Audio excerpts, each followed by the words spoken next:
আসসালামু আলাইকুম। আমি Ehsanul Habib Zubair, Sylhet MAG Osmani medical college. আজকে আপনাদের সাথে আলোচনা করব বোটানি 5 লেকচার নিয়ে। তো বোটানি 5 লেকচারের মধ্যে দুটি অধ্যায় আছে। একটি নগ্নবীজি ও আবৃতবীজি উদ্ভিদ, আরেকটি টিস্যু ও টিস্যুতন্ত্র। আশা করি আপনারা সবাই ভালো আছেন। আর আমরা কথা দীর্ঘায়িত না করে সরাসরি আমরা আমাদের আজকের যে নির্ধারিত টপিক, এই টপিক নিয়ে আমরা আলোচনা করি। তো প্রথমত আমরা নগ্নবীজি আবৃতবীজি উদ্ভিদ দিয়ে শুরু করব।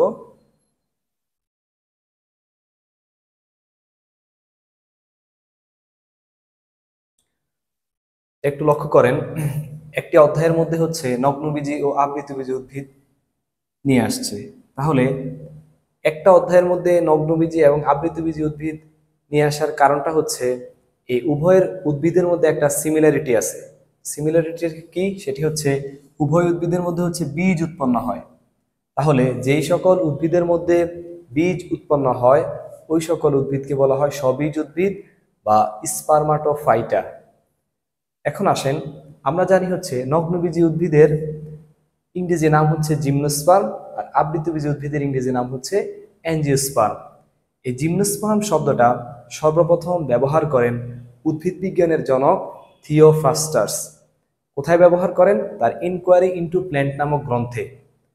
এখন আমরা যখন এখান থেকে জানলাম যে উদ্ভিদ বিজ্ঞানের জনকের নাম থিওফ্রাস্টাস, তাহলে আমাদেরকে একটু চিন্তা করতে হবে যে উদ্ভিদ বিজ্ঞানের জনকের পাশাপাশি আমরা প্রাণী বিজ্ঞানের জনকের নাম জানি কিনা, বা আমরা আধুনিক জীববিজ্ঞানের জনকের নাম জানি কিনা, এগুলো একটু আমাদের চিন্তা করতে হবে। তাহলে প্রাণী বিজ্ঞানের জনকের নাম অ্যারিস্টটল, অ্যান্ড আধুনিক জীববিজ্ঞানের জনকের নাম কার্ল লিনিয়াস।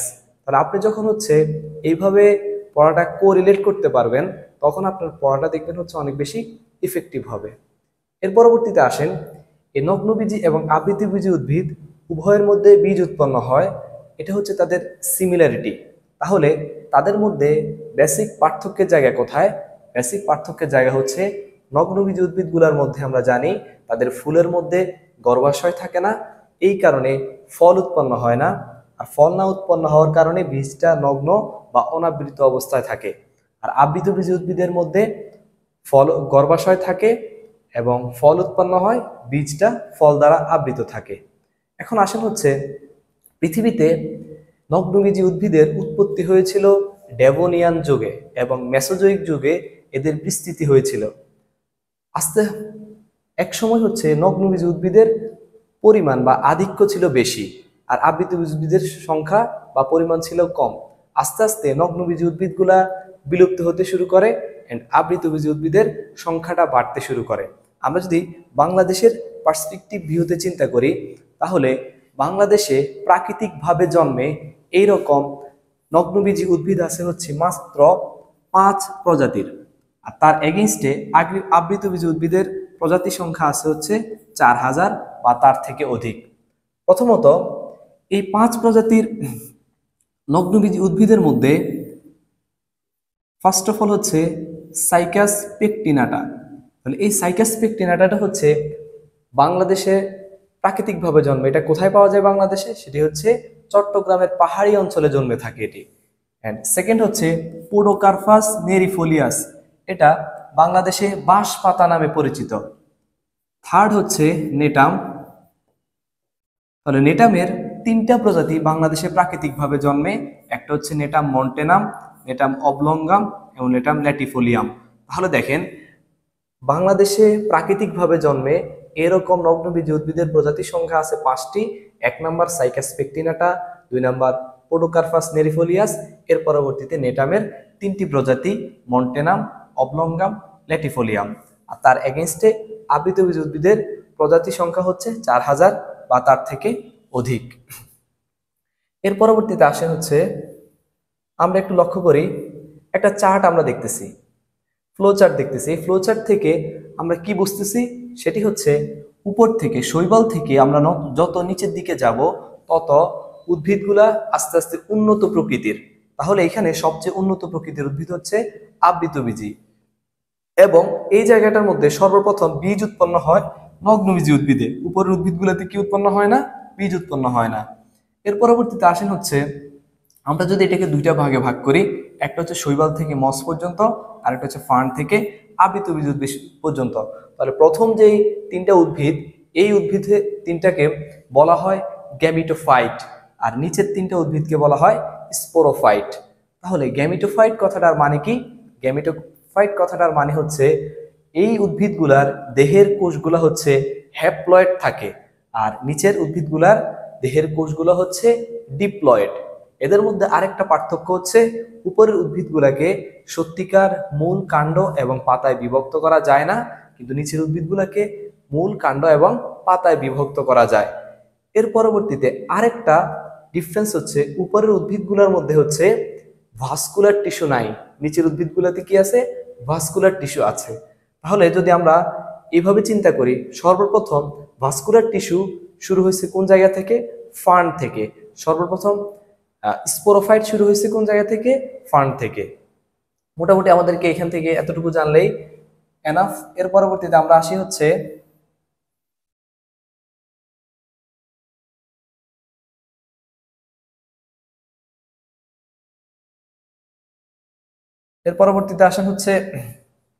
আমরা দেখি পৃথিবীতে যে কম সংখ্যক নগ্নবীজি উদ্ভিদ আছে, এই নগ্নবীজি উদ্ভিদগুলোকে চারটা বিভাগে ভাগ করা হয়েছে। এক নাম্বার হচ্ছে জিঙ্গোফাইটা, দুই নাম্বার সাইকাডোফাইটা, এরপর নেটোফাইটা এবং কনিফেরোফাইটা। এর মধ্য থেকে প্রথম দুইটা জিঙ্গোফাইটা এবং সাইকাডোফাইটা, এই উদ্ভিদগুলোর মধ্যে তাদের শুক্রাণুতে ফ্লাজেলা আছে, আর নেটোফাইটা এবং কনিফেরোফাইটা, এই উদ্ভিদগুলোর শুক্রাণুতে কি নাই? ফ্লাজেলা নেই। এর পরবর্তীতে আসেন হচ্ছে জিঙ্গোফাইটা নিয়ে যদি আমরা আলোচনা করি, তাহলে জিঙ্গোফাইটা এই বিভাগের সবগুলা প্রজাতি বিলুপ্ত হয়ে গেছে, মাত্র একটা প্রজাতি পৃথিবীর বুকে এখনো আছে, সেটার নাম হচ্ছে জিঙ্গো বিলোবা।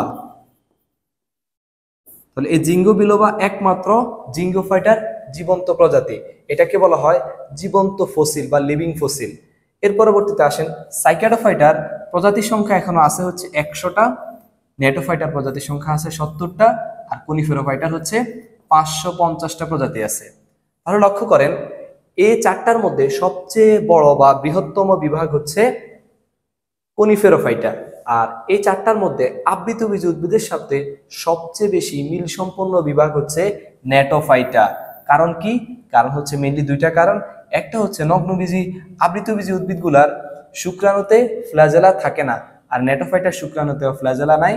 আরেকটা হচ্ছে, আমরা জানি নগ্নবীজী উদ্ভিদগুলোর মধ্যে ভেসেল এবং সঙ্গীকোষ থাকে না। ভেসেল এবং সঙ্গীকোষ হচ্ছে আবৃতবীজী উদ্ভিদের বৈশিষ্ট্য, কিন্তু নেটোফাইটা নগ্নবীজী হওয়া সত্ত্বেও তার কাণ্ডের মধ্যে হচ্ছে ভেসেল পাওয়া যায়। এজন্য হচ্ছে তার কাণ্ডের মধ্যে হচ্ছে ভেসেল পাওয়া যায়, এজন্য নেটোফাইটা আবৃতবীজী উদ্ভিদের সাথে সবচেয়ে বেশি মিল সম্পন্ন। আরেকটা বলা যেতে পারে, সেটা হচ্ছে নেটাম বা হচ্ছে নেটোফাইটার যে পাতাগুলো আছে, উদ্ভিদের পাতাগুলো দেখতে অনেকটা আবৃতবীজী উদ্ভিদের মতো। এর পরবর্তীতে আসেন হচ্ছে, আমরা এখন এখান থেকে কিছু নাম পড়বো, যেমন মেডিকেলে খুব কমনলি হচ্ছে কোশ্চেন আসে, যেমন হচ্ছে সবচেয়ে উঁচু, সবচেয়ে প্রাচীন, সবচেয়ে ক্ষুদ্র, এই কোশ্চেনগুলো অনেক বেশি আসে। তাহলে এগুলো আমাদেরকে ভালো করে জানতে হবে। এক নম্বর দেখেন, নগ্নবীজী উদ্ভিদের মধ্যে সবচেয়ে উঁচু বৃক্ষ হচ্ছে সিকুইয়া সিম্পারভিরেন্স। এটা কি জাতীয় উদ্ভিদ? এটা একটা কনিফার জাতীয় উদ্ভিদ। এরপরে নগ্নবীজী উদ্ভিদগুলোর মধ্যে সবচেয়ে ক্ষুদ্র হচ্ছে জামিয়া নামক সাইকাড। এরপরে নগ্নবীজী উদ্ভিদের মধ্যে সবচেয়ে প্রাচীন হচ্ছে ব্রিসল কোন পাইন।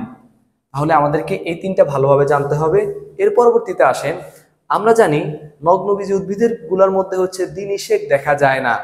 দিনিশেক হচ্ছে আবৃতবীজী উদ্ভিদের বৈশিষ্ট্য, কিন্তু ইফেড্রা নগ্নবীজী উদ্ভিদ হওয়া সত্ত্বেও তার মধ্যে কি দেখা যায়?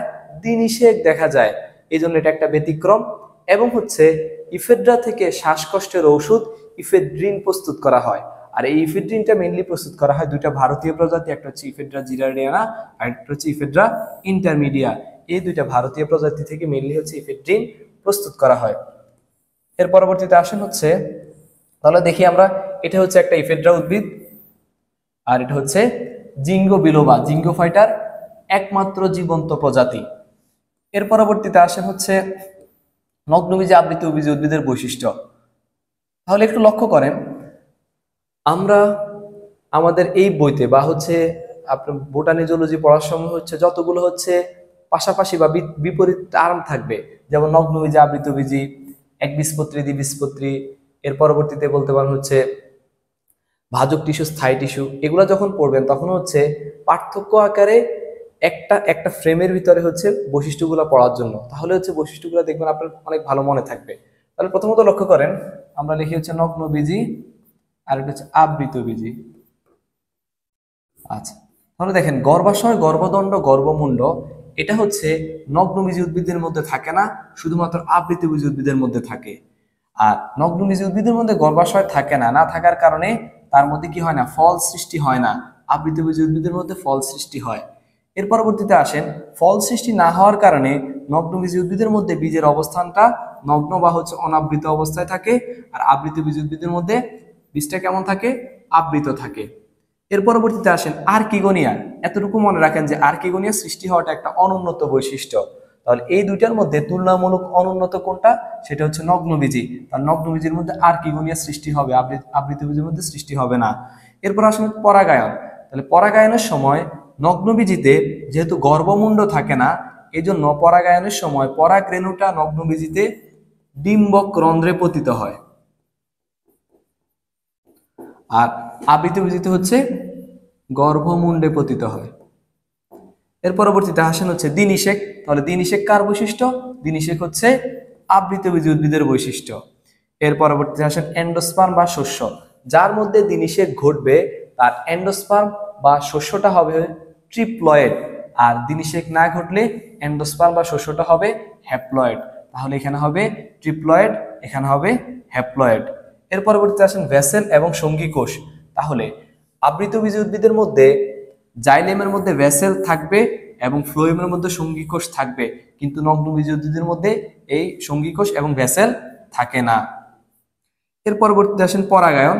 পরাগায়নের সময় নগ্নবীজিতে পরাগায়ন হচ্ছে শুধুমাত্র বায়ু বা বাতাসের মাধ্যমে হবে, আর আবৃতবীজি উদ্ভিদের মধ্যে পরাগায়নটা বায়ু, পানি বা প্রাণী বা কীট পতঙ্গ যে কোনো মাধ্যমেই হতে পারে। এর পরবর্তীতে আসেন হচ্ছে সাইকাস। তাহলে আমরা নগ্নবীজি থেকে একটা স্পেসিফিক উদ্ভিদ পড়বো, তার নাম হচ্ছে সাইকাস। সাইকাস কোন বিভাগের অন্তর্ভুক্ত, এটা হচ্ছে সাইকাডোফাইটার অন্তর্ভুক্ত। সাইকাসের দুইটা নাম, একটা হচ্ছে পাম ফার্ন আর একটা হচ্ছে জীবন্ত জীবাশ্ম। তাহলে পাম ফার্ন বলা হয় সাইকাস গাছটা দেখতে হচ্ছে পাম জাতীয় উদ্ভিদ, আর ফার্ন বলা হয় হচ্ছে তার ফার্নের সাথে সাইকাসের অনেকগুলো সাদৃশ্য আছে, এই জন্য একসাথে বলা হয় পাম ফার্ন। আর জীবন্ত জীবাশ্ম বলা হয় হচ্ছে সাইকাস বা সাইকাডোফাইটার। এই হচ্ছে এই বিভাগের অনেকগুলো হচ্ছে প্রজাতি এখনো পৃথিবীর বুকে টিকে আছে বা জীবিত আছে, এবং সাইকাসের অনেকগুলা প্রজাতি বর্তমানে ভূগর্ভে জীবাশ্ম রূপে পাওয়া যায়, এজন্য একসাথে বলা হয় জীবন্ত জীবাশ্ম। এর পরবর্তীতে আসেন আমরা একটা সাইকাস গাছ দেখতেছি। এই গাছটা দেখে আমরা কি বুঝতেছি, এটা হচ্ছে তার কাণ্ড আর এগুলো হচ্ছে পাতা। লক্ষ্য করেন তার কাণ্ডটা হচ্ছে দেখতে কেমন, কাণ্ডটা হচ্ছে অশাখান্বিত, এবং একটা পাতা যদি কাণ্ড থেকে আপনি তুলে ফেলেন তাহলে কাণ্ডের মধ্যে পত্রমূলের স্থায়ী দাগ থেকে যাবে বা স্থায়ী দাগ থাকবে, এটাকে বলা হয় লিফ স্কার। তাহলে কাণ্ডের মধ্যে হচ্ছে আমরা পড়লাম হচ্ছে কাণ্ডটা অশাখান্বিত এবং তার মধ্যে লিফ স্কার থাকে।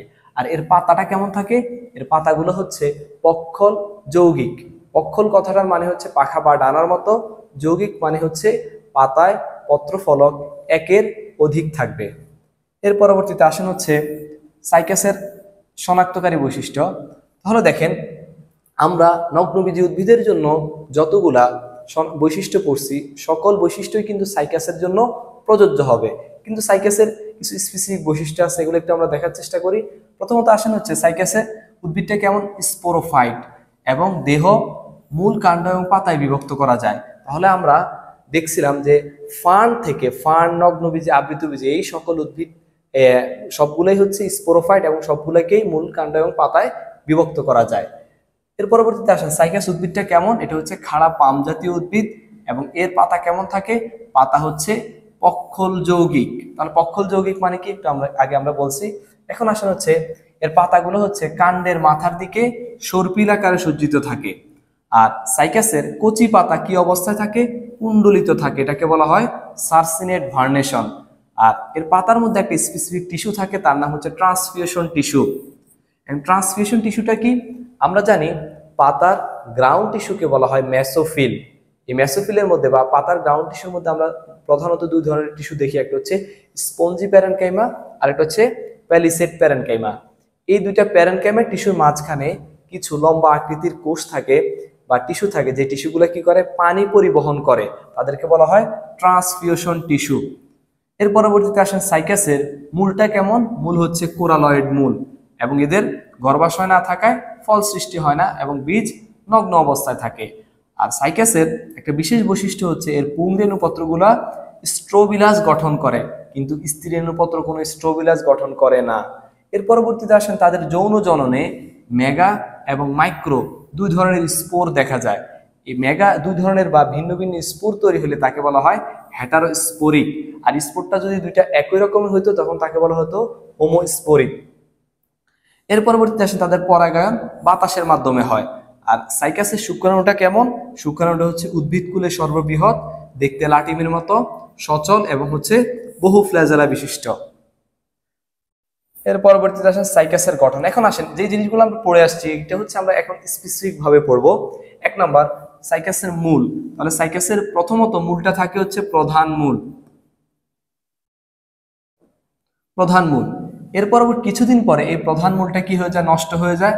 নষ্ট হয়ে সেখানে তৈরি হয় গৌণ অস্থানিক মূল। আচ্ছা, এই গৌণ অস্থানিক মূলের মধ্যে আক্রমণ করে নস্টক এবং অ্যানাভেনা। নস্টক অ্যানাভেনা আক্রমণ করলে এর মূলের আকৃতি বা শেপটা চেঞ্জ হয়ে যায়। চেঞ্জ হয়ে দেখতে কেমন দেখা যায়? সমুদ্রের প্রবাল বা কোরালের মতো। তখন এটাকে বলা হয় কোরালয়েড মূল বা রুট টিউবারকল। তাহলে তখন তাকে বলা হয় কোরালয়েড মূল বা রুট টিউবারকল। তাহলে দেখেন প্রথমত আমরা পাইলাম হচ্ছে প্রধান মূল, পরবর্তীতে হলো গৌণ অস্থানিক মূল, এর পরবর্তীতে হচ্ছে কোরালয়েড মূল বা রুট টিউবারকল। এখন আসেন সাইকাসের কাণ্ড। তাহলে কাণ্ডটা কেমন দেখছিলাম আমরা? কাণ্ডটা দেখছিলাম হচ্ছে অশাখান্বিত বেলনাকার এবং হচ্ছে কাণ্ডের মধ্যে পত্রমূলের স্থায়ী দাগ থাকে, এটাকে বলা হয় লিফ স্কার। আর এর কাণ্ডটা হচ্ছে খুব বেশি উঁচু হয় না, কাণ্ডটা হচ্ছে 8 থেকে 14 ফুট পর্যন্ত উঁচু হয়। আর সবচেয়ে উঁচু যেগুলো হয় সেটার মধ্যে হচ্ছে একটা হচ্ছে সাইকাস মিডিয়া। সাইকাস মিডিয়ার কাণ্ডটা বেশি উঁচু হয়। এর পরবর্তীতে আসেন হচ্ছে পাতা। তাহলে সাইকাস উদ্ভিদের পাতাটা কেমন ছিল? পাতাটা ছিল পক্ষন যৌগিক এবং তাদের কচি পাতা ছিল কুণ্ডলিত, এটাকে বলা হয় সার্সিনেট ভার্নেশন। আর পাতার মধ্যে দুই ধরনের পাতা দেখা যায় মেইনলি, একটা হচ্ছে সবুজ এবং বৃহদাকৃতির, এটাকে বলা হয় পল্লবপত্র। আর একটা হচ্ছে ছোট এবং বাদামি বর্ণের, সেটাকে বলা হয় শল্কপত্র। এর পরবর্তীতে আসেন হচ্ছে সাইকাস এবং ফার্নের সাদৃশ্য। তাহলে আমরা সাইকাস থেকে সাইকাসের নাম থেকে পড়ছিলাম, তার একটা নাম ছিল হচ্ছে পাম ফার্ন। তাহলে তাকে ফার্ন বলার কারণ হচ্ছে ফার্নের সাথে তার সাদৃশ্য আছে। কি কি সাদৃশ্য আছে? এক নম্বর হচ্ছে উভয়ের দেহটা হচ্ছে স্পোরোফাইট, সাইকাস এবং ফার্নের, এবং উভয়ের পাতা হচ্ছে পক্ষল যৌগিক, উভয়ের কচি পাতা কুণ্ডলিত থাকে বা সার্সিনেট ভার্নেশন অবস্থায় থাকে, আর উভয়ের শুক্রাণু বহু ফ্ল্যাজেলা বিশিষ্ট এবং উভয়ের যৌনক্রম হচ্ছে অসম আকৃতির। আরেকটা বলা যেতে পারে সেটি হচ্ছে উভয়ের মধ্যে হচ্ছে আর্কিগোনিয়া সৃষ্টি হয়। আর্কিগোনিয়া সৃষ্টি হয়, উভয়ের মধ্যে আর্কিগোনিয়া সৃষ্টি হয়। এর পরবর্তীতে আসে সাইকাসের জনন। তাহলে সাইকাসের জননের মধ্যে হচ্ছে দুই ধরনের জনন, একটা হচ্ছে অযৌন জনন আর একটা হচ্ছে যৌন জনন। অযৌন জনন হচ্ছে দুই মাধ্যমে হয়, একটা হচ্ছে চারা সৃষ্টির মাধ্যমে আর একটা হচ্ছে মুকুল সৃষ্টির মাধ্যমে। আচ্ছা, তাহলে চারাটা মেইনলি সৃষ্টি হয় হচ্ছে মার্চ এপ্রিল মাসে। চারাটা কখন সৃষ্টি হয়? মার্চ এপ্রিল মাসে। সাইকাসের যৌন জননের ক্ষেত্রে আমরা দেখি সাইকাস উদ্ভিদটা হচ্ছে ভিন্নবাসী উদ্ভিদ। ভিন্নবাসী কথাটার মানে হচ্ছে তাদের পুং এবং স্ত্রী উদ্ভিদ দুটা ভিন্ন ভিন্ন থাকে। আর পুং উদ্ভিদের মধ্যে তৈরি হয় পুংরেণুপত্র, স্ত্রী উদ্ভিদের মধ্যে তৈরি হয় স্ত্রীরেণুপত্র। পুংরেণুপত্রকে বলা হয় মাইক্রোস্পোরোফিল আর স্ত্রীরেণুপত্রকে বলা হয় মেগা স্পোরোফিল। এর পরবর্তীতে আসেন আমরা চিত্র দেখি একটু। এটা হচ্ছে সাইকাসের পুংরেণুপত্র, এটা হচ্ছে তার স্ত্রীরেণুপত্র। তাহলে প্রথম পার্থক্য হচ্ছে অনেকগুলা পুংরেণুপত্র, এরকম অনেকগুলা পুংরেণুপত্র ঘন সন্নিবিষ্ট হয়ে যে গঠনটা তৈরি করে এটাকে বলা হয় স্ট্রোবিলাস বা পুং স্ট্রোবিলাস। আচ্ছা, কিন্তু স্ত্রী রেণুপত্রগুলা কোনো স্ট্রোবিলাস গঠন করে না। পুং স্ট্রোবিলাসের সরু বর্ধিত মাথাকে বলা হয় অ্যাপোফাইসিস, আর স্ত্রী রেণুপত্রের উপর অংশকে বলা হয় পিনিয়ল। এখন স্ত্রী রেণুপত্রের উপর অংশ পিনিয়ল এবং নিচের দুই পাশে থাকে হচ্ছে ডিম্বক। ডিম্বক এবং পিনিয়ল এই দুটাকে একই সাথে দেখতে ফনাতলা সাপের মতো দেখা যায়। এটাকে বাজারে সর্পমণি নামে বিক্রি করা হয়। এখন আসেন হচ্ছে আমরা তার পুংরেণুপত্র থেকে একটু পড়ি, সেটা হচ্ছে সাইকাস উদ্ভিদের পুংরেণুপত্র। এই পুংরেণুপত্রের ভিতরে এইরকম কিছু গঠন দেখতেছেন আপনারা, এই গঠনগুলোকে বলা হয় সোরাস। আচ্ছা, তাহলে সোরাসের প্রত্যেকটা খণ্ডকে বলা হয় স্পোরঞ্জিয়াম।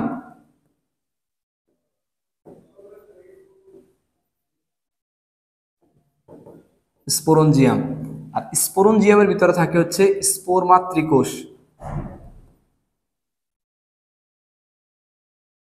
এই স্পোর মাতৃকোষ থেকে তৈরি হয় হ্যাপ্লয়েড পুংরেণু।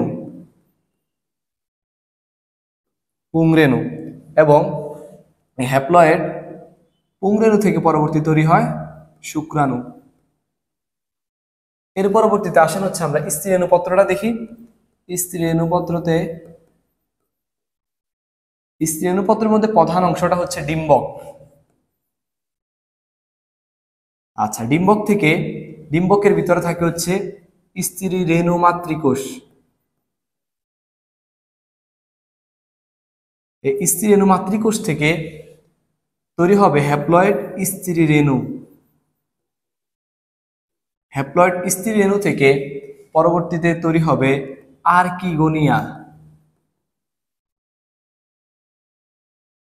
এবং আর্কিগোনিয়া থেকে তৈরি হবে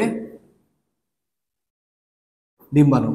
ভালো লক্ষ্য করেন এই যে সিকোয়েন্সটা, এর মধ্য থেকে প্রথম হ্যাপ্লয়েড দশা কোথায় শুরু হয়েছে? 1 নম্বর স্ত্রী রেণুতে, আর একটা হচ্ছে পুংরেণুতে। এখন তাদের পরাগায়ন কিসের মাধ্যমে হবে? পরবর্তীতে পরাগায়ন হবে হচ্ছে বাতাসের মাধ্যমে। এটার দিকে একটু লক্ষ্য করেন, এটা হচ্ছে সাইকাস উদ্ভিদের শুক্রাণু। তাহলে দেখতে কেমন? দেখতে হচ্ছে লাটিমের মতো। ফ্লাজেলা কেমন? ফ্লাজেলা কয়টা থাকে? বহু ফ্লাজেলা বিশিষ্ট, এবং এটা হচ্ছে উদ্ভিদকুলের মধ্যে সর্ববৃহৎ। সাইকাসের অর্থনৈতিক গুরুত্ব থেকে প্রথমত জানতে হবে সকল সাইকাস উদ্ভিদের পাতা বিভিন্ন গেট সাজানো বা সাজসজ্জার কাজে ব্যবহৃত হয়। আর স্পেসিফিক ভাবে বললে সাইকাস পেকটিনাটা, এটার হচ্ছে কচি পাতা হচ্ছে সবজি হিসাবে খাওয়া হয়। আর সাইকাস রিভুলোটা, এটার বীজ হচ্ছে খাদ্য হিসেবে গ্রহণ করা হয়। সাইকাস সার্সিনালিস থেকে দুইটা জিনিস, একটা হচ্ছে তার বীজ অথবা স্ফীতকন্দ, এটা থেকে অ্যারারুট বা বার্লি প্রস্তুত করা হয়। আর একটা হচ্ছে সাইকাস সার্সিনালিসের হচ্ছে কচি পাতা। এটা কোথায় ব্যবহৃত হয়? এটা হচ্ছে পাকস্থলীর পীড়া এবং চর্মরোগের চিকিৎসায় ব্যবহৃত হয়। তাহলে আমাদের জন্য সাইকাস সার্সিনালিসটা খুবই গুরুত্বপূর্ণ। এর পরবর্তীতে আসেন হচ্ছে, তাহলে এটা একটু লক্ষ্য করেন, এটা হচ্ছে একটা সাইকাস সার্সিনালিস এর একটা উদ্ভিদ, এবং এটা হচ্ছে সাইকাস রিভুলোটা।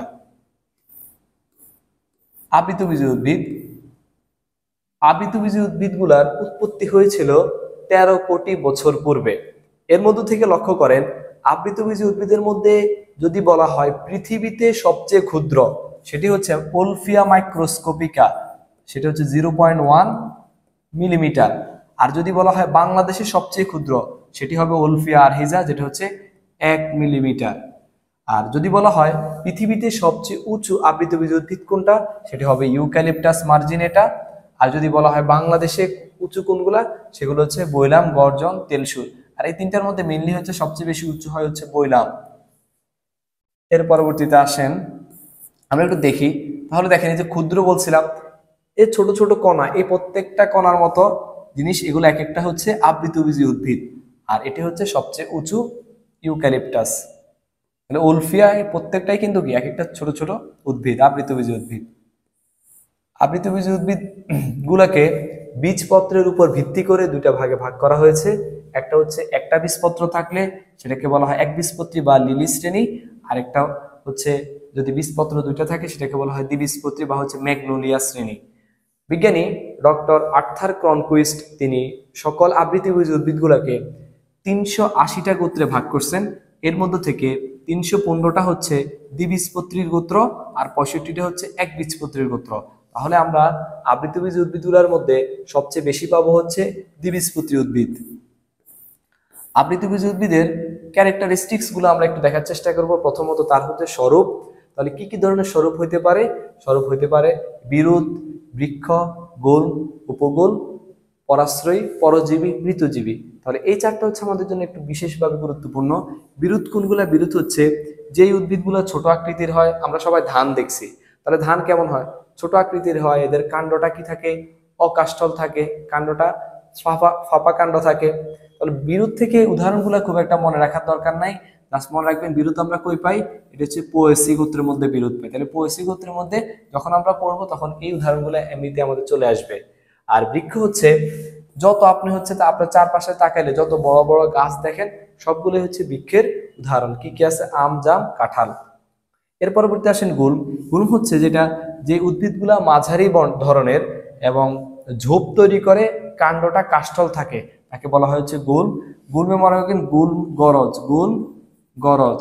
আর গরজে হচ্ছে গোলাপ, রঙ্গন, জবা। উপগুল্ম হচ্ছে গুল্ম থেকে যেটা আকৃতিতে একটু ছোট সেটাকে বলা হয় উপগুল্ম। কি কি আছে মনে রাখবেন? হচ্ছে কাদাবে। কাদাবে হচ্ছে কালকাসুন্দা, দাঁতমর্দন এবং বেগুন। এর পরবর্তীতে আসেন হচ্ছে মূল। তাহলে মূলের মধ্যে আমরা প্রথমত যে মূলটা দেখতেছি সেটা হচ্ছে প্রধান মূল। প্রধান মূল হচ্ছে যেই মূল ভ্রূণ মূল থেকে তৈরি হয় তাকে বলা হয় প্রধান মূল। তাহলে আমাদেরকে বিশেষভাবে জানতে হবে প্রধান মূল আমরা দ্বিবীজপত্রী উদ্ভিদের মধ্যে পাই। কোন উদ্ভিদে? দ্বিবীজপত্রী উদ্ভিদের মধ্যে পাই। এবং দ্বিবীজপত্রীর একটা গোত্র পড়বো সেটা হচ্ছে মালবেসি। তাহলে মালবেসির মধ্যে আমরা প্রধান মূল পাবো। আর উদাহরণগুলো এমনিতে মনে থাকবে, যেমন আম, কাঁঠাল, এগুলো দ্বিবীজপত্রীরা, এদের মধ্যে প্রধান মূল পাবো। এবং হচ্ছে গুচ্ছমূল। তাহলে গুচ্ছমূল হচ্ছে একবীজপত্রী উদ্ভিদের বৈশিষ্ট্য, একবীজপত্রী। তাহলে একবীজপত্রী একটা গোত্র আমরা পরবর্তীতে পড়বো, তার নাম হচ্ছে পোয়েসি। তাহলে পোয়েসির মধ্যে আমরা হচ্ছে গুচ্ছমূল পাবো। এবং ধান হচ্ছে পোয়েসির ভিতরেই পড়ে। তাহলে এটা খুব বেশি স্পেসিফিক ভাবে মনে রাখতে হবে না আপনাকে। রূপান্তরিত প্রধান মূল হচ্ছে যেই মূলটা প্রথমত ভ্রূণ মূল থেকে তৈরি হয়, পরবর্তীতে তারা কি করে? খাদ্য সঞ্চয় করে, তাদেরকে বলা হয় রূপান্তরিত প্রধান মূল। এটা মনে রাখবো হচ্ছে মুগা বি। তাহলে মূলা, গাজর, বিট, এই তিনটাকে বলা হয় রূপান্তরিত প্রধান মূল। অস্থানিক মূল হচ্ছে যেই মূলটা ভ্রূণ মূল ব্যতীত উদ্ভিদের অন্য অংশ থেকে তৈরি হয় তাকে বলা হয় অস্থানিক মূল, যেমন কেয়া, পট, অসৎ। এর পরবর্তীতে আসেন হচ্ছে পরাশ্রয়ী মূল। হচ্ছে পরাশ্রয়ী অর্কিডের মূল, পরাশ্রয়ী অর্কিডের মূল, এই শব্দটা জাস্ট মনে রাখবেন। এর পরবর্তী আসেন কাণ্ড। তাহলে আমরা কি কি ধরনের কাণ্ড দেখি? কাণ্ড দেখি হচ্ছে প্রথমত হচ্ছে ফাঁপা কাণ্ড। তাহলে যেই উদ্ভিদগুলার কাণ্ডের মধ্য পর্বটা ফাঁপা থাকে, মানে হচ্ছে পর্ব কি? পর্ব হচ্ছে যেই পার্ট থেকে পাতা তৈরি হয়, যেখান থেকে কাণ্ডের যেখান থেকে পাতা তৈরি হয় সেটাকে পর্ব বলা হয়। আর দুইটা পর্বের মাঝখানের অংশটাকে বলা হয় মধ্য পর্ব।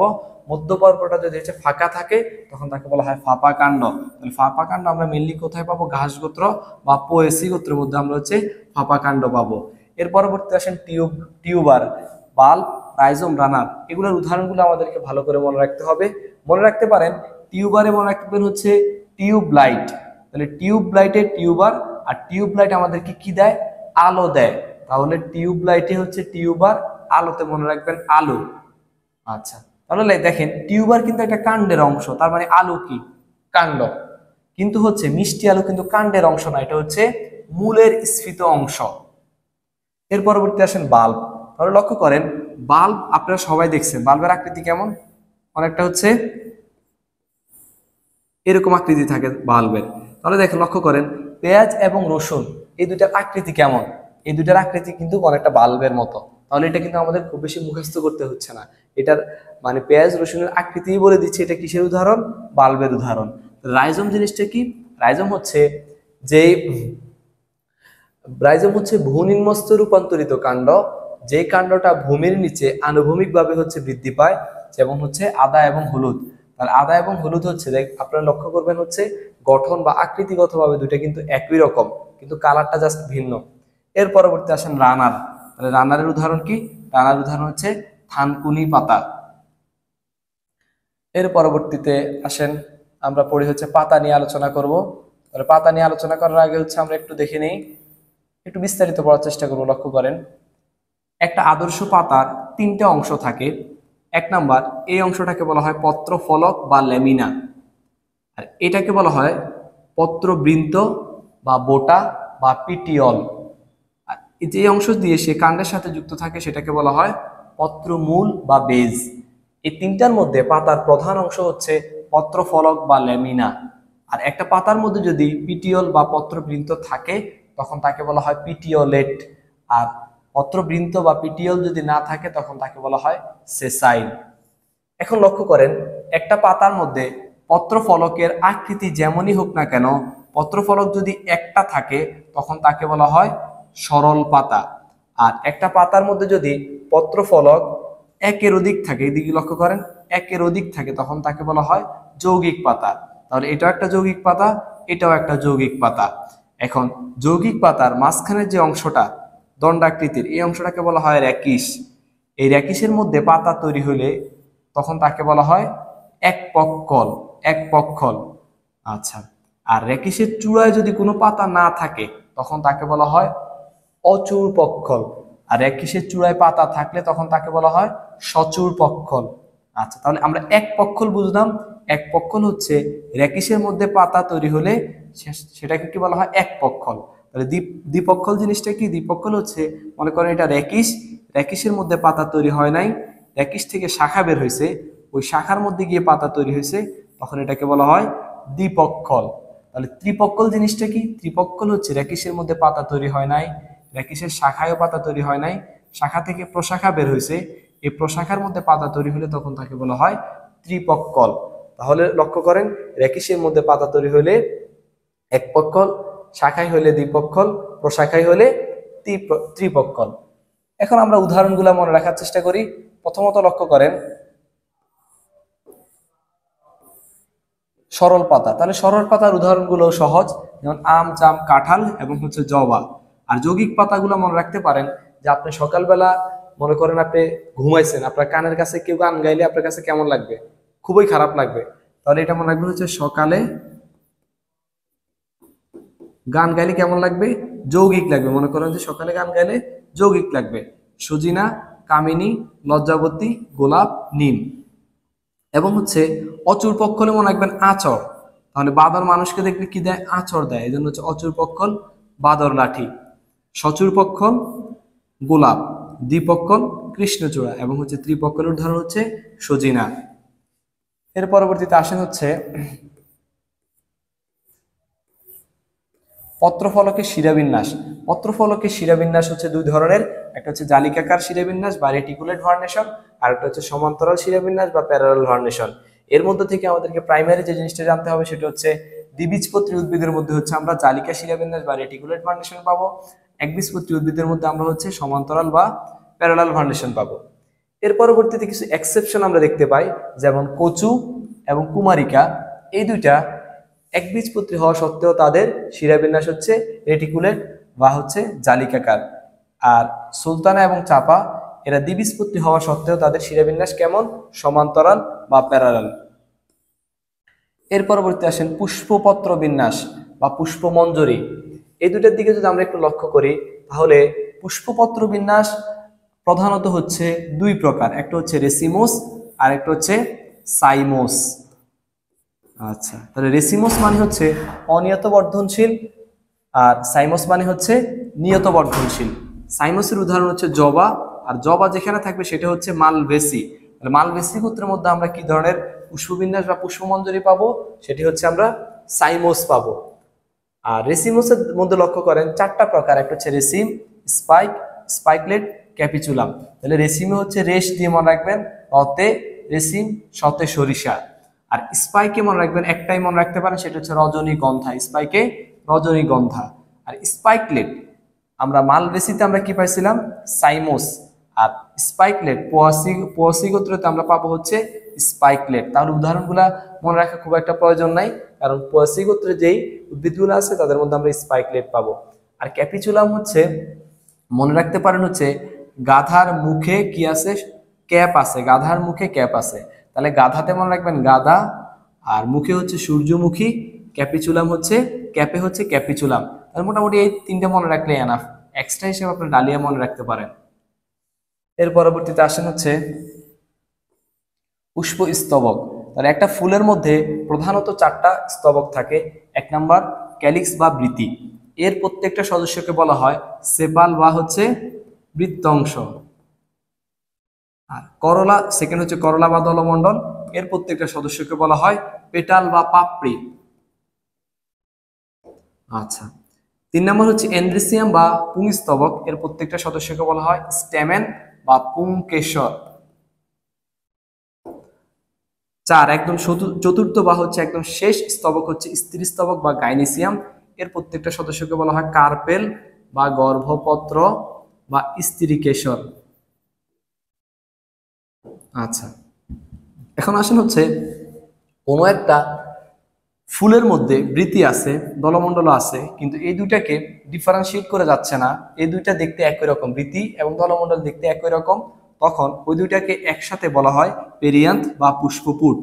এই পেরিয়ান্থ বা পুষ্পপুটের প্রত্যেকটা সদস্যকে বলা হয় টেপাল। তাহলে আপনাদের ঝামেলা লাগবে হচ্ছে পেটাল আর টেপালের মধ্যে। মনে রাখবেন পেটাল, পাপড়িতে পেটাল, বাকিটা হচ্ছে টেপাল। এখন এই পুষ্পপুটটা আমরা মেনলি কই পাই? পুষ্পপুটটা মেনলি আমরা পোয়েসি গোত্রের উদ্ভিদের মধ্যে দেখতে পাই, বিশেষ করে ধানের মধ্যে। ধানের মধ্যে হচ্ছে আমরা 2টা পুষ্পপুট দেখতে পাই। ওই 2টা পুষ্পপুটের আবার বিশেষ নাম আছে, ওটাকে বলা হয় লোডি কিউল। লোডি কিউল, তাহলে ধানের 2টা পুষ্পপুটের নাম হচ্ছে লোডি কিউল। এরপর আসেন হচ্ছে অ্যাস্টিভেশন বা পুষ্পপত্র বিন্যাস।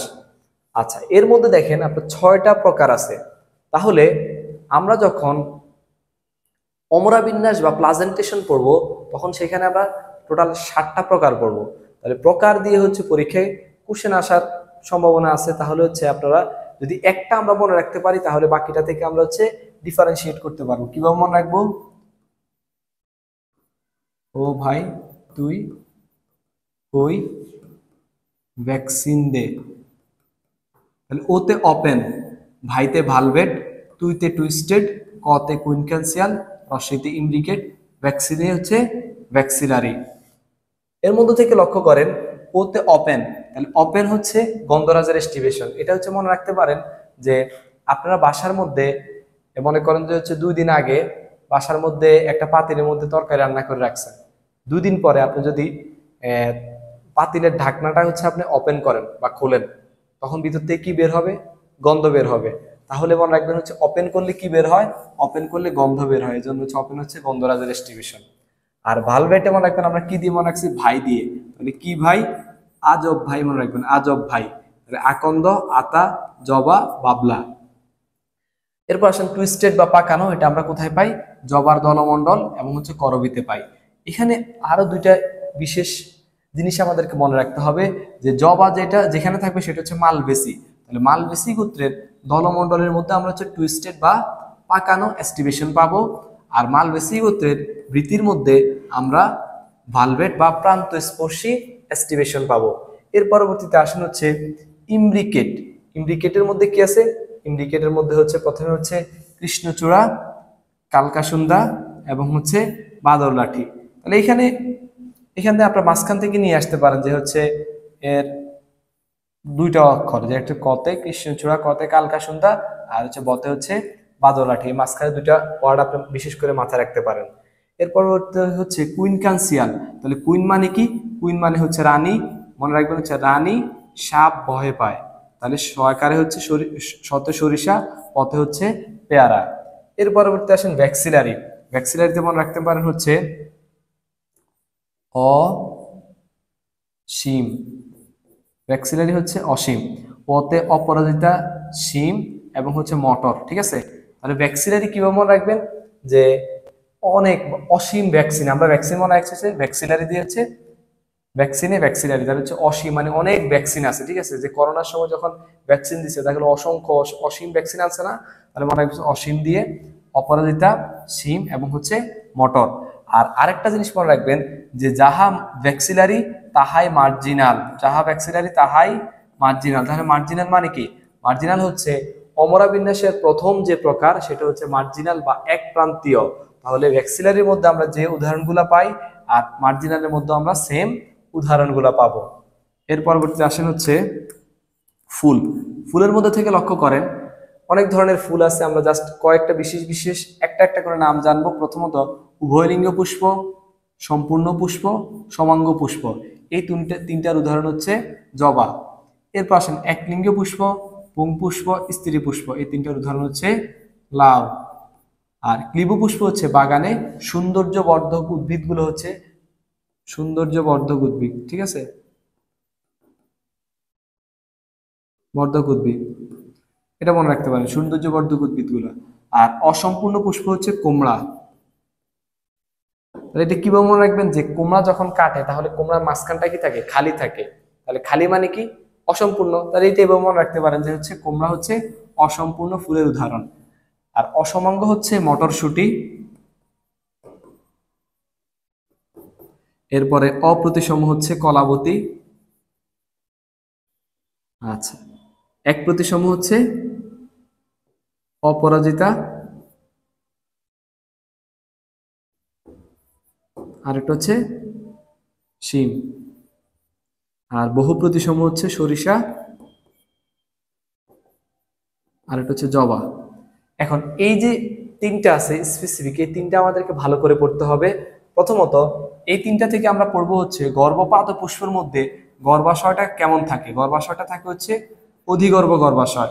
গর্ভকটির মধ্যে থাকে হচ্ছে অর্ধ অধিগর্ভ গর্ভাশয় থাকে। আর গর্ভশীর্ষের মধ্যে থাকে হচ্ছে অধগর্ভ গর্ভাশয়। তাহলে প্রথমত তিনটাতে গর্ভাশয়টা কেমন থাকে এটা জানতে হবে।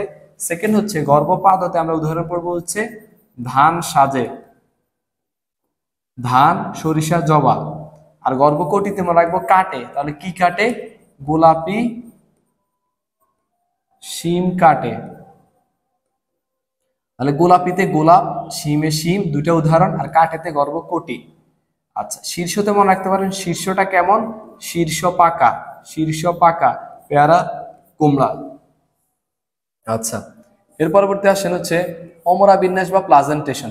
অমরা অমরা কি জিনিস, অমরা হচ্ছে গর্ভাশয়ের ভিতর যেই টিস্যু থেকে অমরা ডিম্বক সৃষ্টি হয় সেই টিস্যুটাকে বলা হয় অমরা।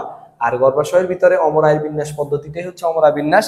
প্রথম এক নাম্বার যেটা ছিল সেটা হচ্ছে মার্জিনাল বা এক প্রান্তীয়, এক প্রান্তীয়। তাহলে এটার উদাহরণ আমরা কি বলছিলাম, ভ্যাক্সিলারির উদাহরণগুলো, ভ্যাক্সিলারিকে দিয়ে মনে রাখছিলাম অসীম দিয়ে, এভাবে মনে রাখবেন, অপরাজিতা, শিম এবং মটর।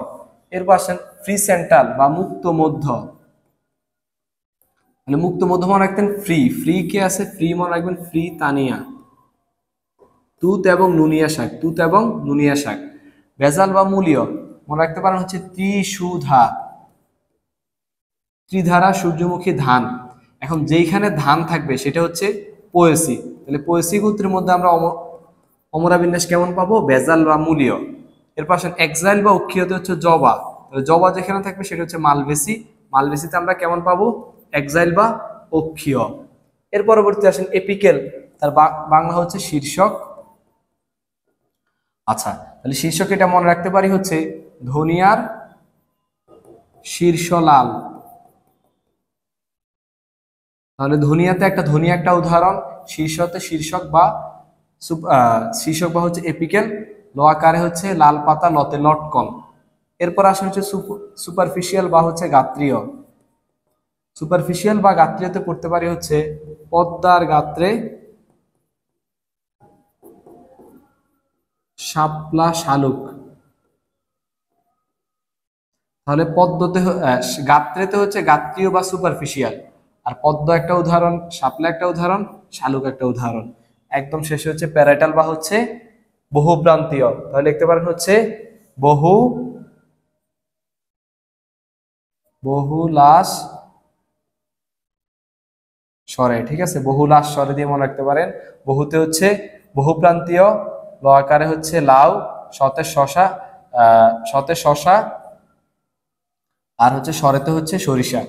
তাহলে বহুলাস স্বরে, বহুলাস স্বরেতে হচ্ছে ল আকারে হচ্ছে লাউ, শতে শশা, আর স্বরেতে হচ্ছে সরিষা। এর পরবর্তীতে আসেন হচ্ছে ফল।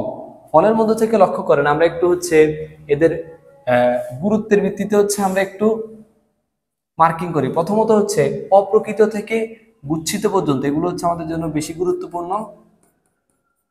আর হচ্ছে লিগিয়ম থেকে সরশীষ পর্যন্ত, এগুলা একটু কম গুরুত্বপূর্ণ। আর হচ্ছে পেপো থেকে হ্যাসপিরিডিয়াম পর্যন্ত, এগুলো আর একটু কম গুরুত্বপূর্ণ।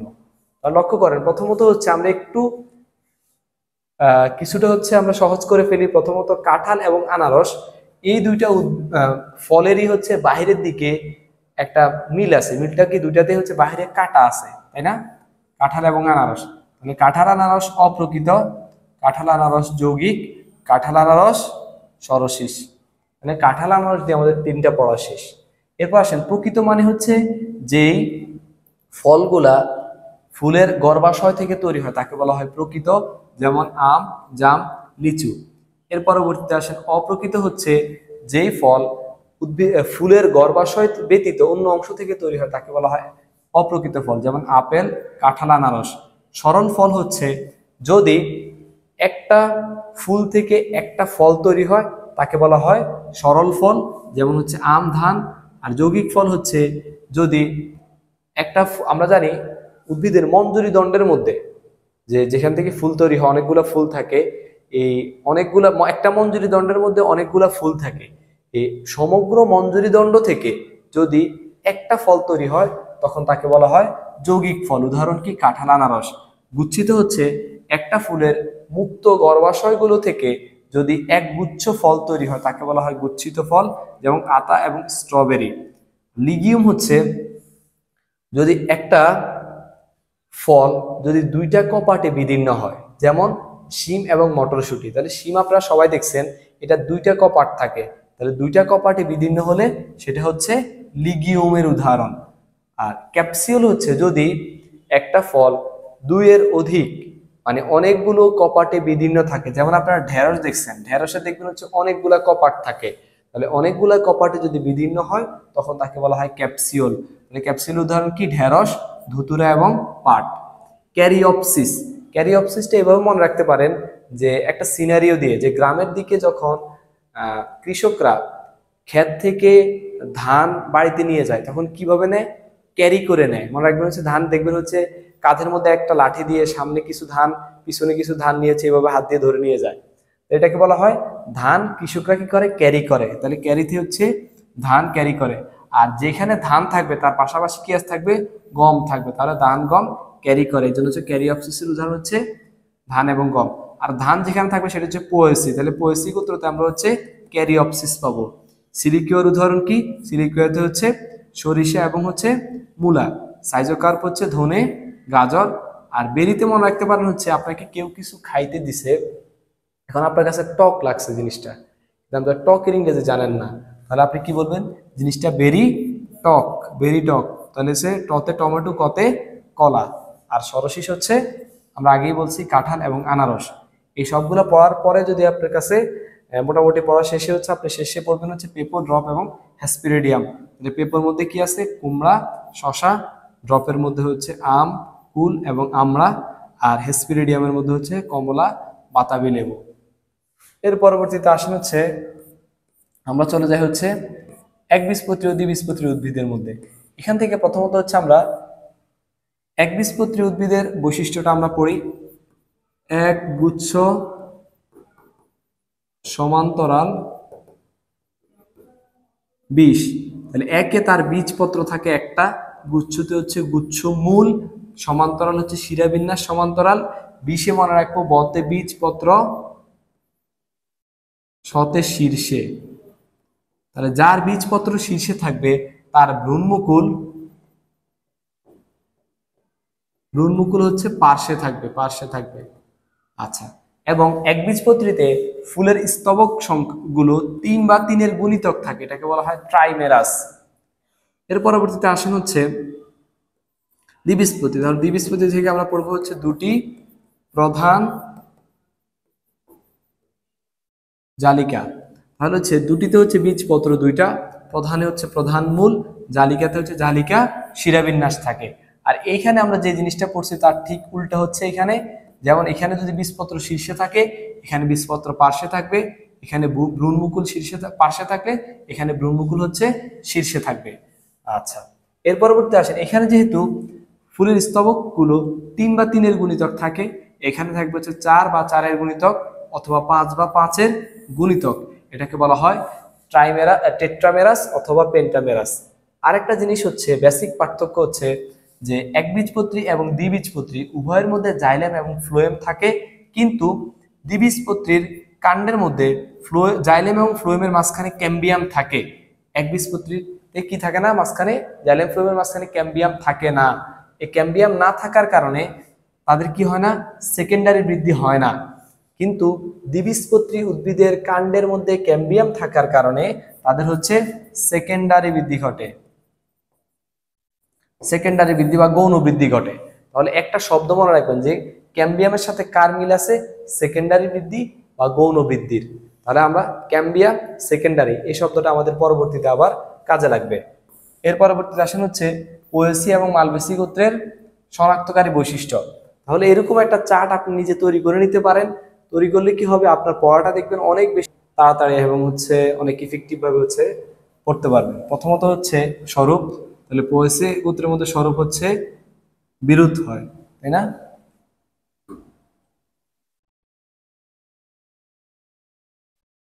আর হচ্ছে মালবেসিতে হচ্ছে গুণ হইতে পারে,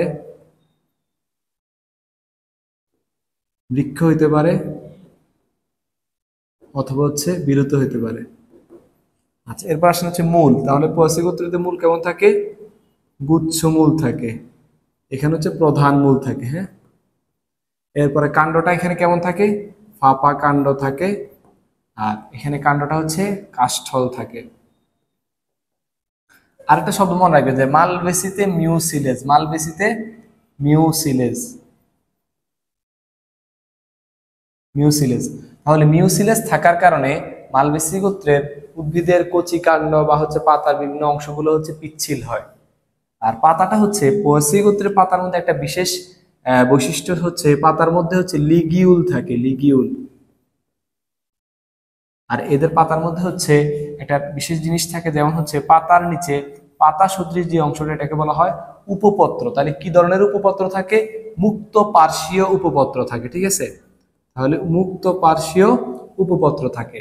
আর পাতার মধ্যে হচ্ছে পাতার শিরাবিন্যাসটা হচ্ছে এখানে হচ্ছে সমান্তরাল, আর এখানে হচ্ছে জালিকাকার বা জালিকা শিরাবিন্যাস। এর পরবর্তী আসেন পুষ্প। পুষ্পটা হচ্ছে এখানে পুষ্পটা ছোট থাকে, এদেরকে বলা হয় পুষ্পিকা। আর এখানে পুষ্পটা হচ্ছে বৃহৎ, একক এবং বৃহৎ থাকে, বৃহৎ। এরপরে পুষ্পবিন্যাসটা হচ্ছে পোয়াসিয়াতে পুষ্পবিন্যাস হচ্ছে স্পাইকলেট ধরনের, আর এখানে হচ্ছে সাইমোস, সাইমোস। উপবৃতি, বৃতি, দলমণ্ডল এই তিনটে হচ্ছে পোয়াসিতে থাকে না, মালবেসিতে থাকে। তাহলে হচ্ছে মেনলি, তাহলে মালবেসিতে হচ্ছে বৃতি উপবৃতি হচ্ছে 3 থেকে 10টা থাকে, এটাদেরকে হচ্ছে মুক্ত হইতে পারে অথবা যুক্ত হইতে পারে। আচ্ছা, বৃতি হচ্ছে মালবেসিতে হচ্ছে 5টা থাকে, দলমণ্ডলও হচ্ছে 5টা থাকে, দলমণ্ডলের সদস্যগুলো 5টা 5টা করে থাকে। বৃতির অ্যাস্টিভেশনটা থাকে হচ্ছে ভালভেট, আর এখানে হচ্ছে অ্যাস্টিভেশনটা থাকে হচ্ছে টুইস্টেড। আচ্ছা, এর পরবর্তী আসেন পুষ্পপুট। তাহলে পুষ্পপুট আমরা এখানে মেনলি পাবো না, পুষ্পপুটটা হচ্ছে আমাদের পোয়েসি গোত্রের মধ্যে পুষ্পপুট থাকবে। আমরা মেনলি পুষ্পপুটটা ধানের পুষ্পপুট পড়বো। হ্যাঁ, ধানের মধ্যে 2টা পুষ্পপুট থাকে, ওই 2টাকে বলা হয় লোডিকিউল, লোডিকিউল। আচ্ছা, এরপর আসেন হচ্ছে পুংস্তবক। পুংস্তবক থেকে আমরা 2টা জিনিস দেখবো, একটা হচ্ছে পুংকেশর আর একটা হচ্ছে পরাগধানী। তাহলে পুংকেশরটা হচ্ছে এখানে 3টা থাকে অথবা 6টা থাকতে পারে। 6টা থাকলে হচ্ছে এগুলো হচ্ছে 2টা আবর্তে থাকে, এগুলো হয় 3+3। আর এখানে হচ্ছে পুংকেশর হচ্ছে অসংখ্য থাকে। এরপরে পরাগধানীটা হচ্ছে এখানে সর্বমুখ অথবা হচ্ছে রেখাকার এবং হচ্ছে 2 প্রকোষ্ঠী থাকে, দ্বিপ্রকোষ্ঠী থাকে। এখানে হচ্ছে পরাগধানীটা হচ্ছে বৃক্কাকার এবং হচ্ছে এক প্রকোষ্ঠী থাকে। এর পরবর্তী আসেন স্ত্রীস্তবক থেকে আমরা দুইটা জিনিস পড়বো, একটা হচ্ছে গর্ভপত্র আর একটা হচ্ছে গর্ভাশয়। গর্ভাশয় এবং গর্ভপত্র। তাহলে গর্ভপত্রটা হচ্ছে এখানে মেইনলি গর্ভপত্রের সংখ্যাটা 1 থাকে, আর এখানে হচ্ছে গর্ভপত্র কত থাকে, 5 থেকে 10টা গর্ভপত্র থাকে। আর এখানে গর্ভাশয়টা হচ্ছে 1 প্রকোষ্ঠী হয়, এখানে গর্ভাশয়টা হচ্ছে 5 প্রকোষ্ঠী হয়। অমরাবিন্যাস হচ্ছে প্রস্থিত অমরাবিন্যাস কেমন থাকে, মূলীয় বা বেজাল, আর মালবেসিতে হচ্ছে অক্ষীয় থাকে। আচ্ছা, এর পরবর্তী আসেন ফল হচ্ছে এখানে কি হয়, এখানে হচ্ছে ক্যারি অপসিস থাকে, আর এখানে ফল হইতে পারে হচ্ছে সাইজোকার্প হইতে পারে, বেরি হইতে পারে, ক্যাপসিউল হইতে পারে। বুঝা গেল? তাহলে এইভাবে যদি আপনি একটা চার্ট তৈরি করে নিতে পারেন, তাহলে পোয়াসি এবং মালবেসি গোত্রের যে বৈশিষ্ট্যগুলো এগুলো সহজে আপনি খুব তাড়াতাড়ি কম সময়ের ভিতরে আপনি হচ্ছে পড়ে ফেলতে পারবেন। এর পরবর্তী আসেন হচ্ছে,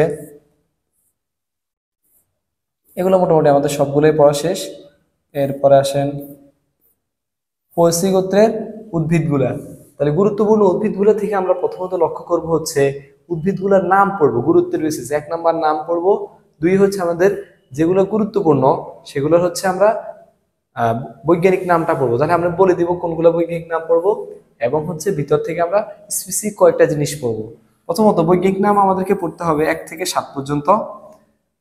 লক্ষ্য করেন বাঁশ, তাহলে বাঁশের বৈজ্ঞানিক নামই ব্যাম্বুসা ব্যাম্বস, এটা সহজ, এটা সবাই আশা করি পারবেন। বাংলাদেশে 28 প্রজাতির বাঁশ জন্মে, এই জিনিসটা আমাদের জন্য খুবই গুরুত্বপূর্ণ, 28 প্রজাতির বাঁশ জন্মে। এর পরবর্তীতে আসেন হচ্ছে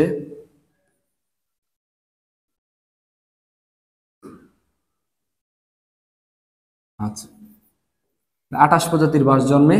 এর পরবর্তী আসেন ধান। ধানের বৈজ্ঞানিক নাম কি, ওরাইজা স্যাটিভা, এটা সবাই জানেন আশা করি।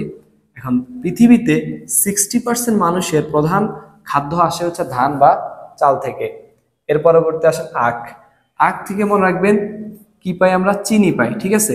তাহলে চিনির সাথে একটা জিনিসের অনেক মিল আছে, সেটা হচ্ছে চিনির পরিবর্তে বা সুগারের পরিবর্তে কি ব্যবহার করা হয়, স্যাকারিন, ঠিক আছে? চিনিকে সুগার বলা হয়। সুগার থেকে মনে রাখতে পারেন এদের নামের মধ্যে প্রথমে কি আছে, স্যাকেরাম আছে, স্যাকেরাম, ঠিক আছে? এটা আমাদের জন্য মনে রাখা সহজ হবে। আর আখ থেকে কি তৈরি করা হয়, পার্টেক্স, ঠিক আছে? পার্টেক্স, আখের ছোবড়া থেকে পার্টেক্স প্রস্তুত করা হয়। এরপর হচ্ছে গম। গমের বৈজ্ঞানিক নাম কি, ট্রিটিকাম অ্যাস্টিভাম। এর থেকে আমরা কি পাই, আটা, আটা ময়দা এগুলো পাই, ঠিক আছে? এরপর আসেন ভুট্টা। ভুট্টার বৈজ্ঞানিক নাম কি, জিয়ামাইস। ভুট্টা থেকে আমরা কি পাই, মেইনলি বলতে হবে হচ্ছে কর্ন ফ্লেক্স। এছাড়াও আমরা হচ্ছে ভুট্টা থেকে পপকর্ন এবং খই পেয়ে থাকি। জব বা বার্লি, তাহলে জব বা বার্লি থেকে কি প্রস্তুত করা হয়, মেইনলি হচ্ছে হরলিক্স। হরলিক্স, হরলিক্স এমন হচ্ছে কমপ্লেন জাতীয় খাবার। তাহলে দেখেন জব বা বার্লি থেকে পাই হরলিক্স, হরলিক্স থেকে মনে রাখবেন হর্ডিয়াম, নামের মধ্যে কি আছে, হর্ডিয়াম। তাহলে এই শব্দটা দিয়ে হচ্ছে আমি এর বৈজ্ঞানিক নামটা মনে রাখতে পারি। এরপর আসেন হচ্ছে লেমন ঘাস। তাহলে লেমনের মধ্যে কি থাকে, লেমনের মধ্যে সাইট্রিক অ্যাসিড থাকে। সাইট্রিক অ্যাসিড থেকে দেখেন নামের মধ্যে কি আছে, সাইট্রাস আছে বৈজ্ঞানিক নামের মধ্যে। তাহলে আমাদের মনে রাখা আরো সহজ হয়ে যাবে।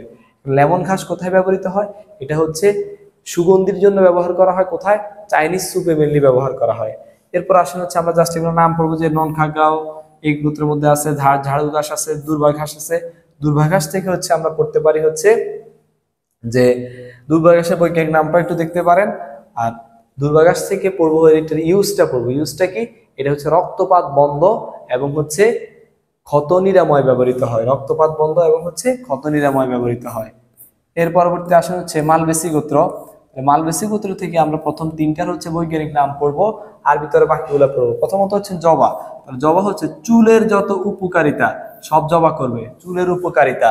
এবং হচ্ছে জবার 2টা বিশেষ হচ্ছে রোগের মধ্যে ব্যবহার করা হয়, একটা হচ্ছে রক্ত আমাশয় আর একটা হচ্ছে অর্শরোগ। তাহলে রক্ত আমাশয় এবং অর্শরোগের চিকিৎসায় কি ব্যবহার করা হয়, জবা।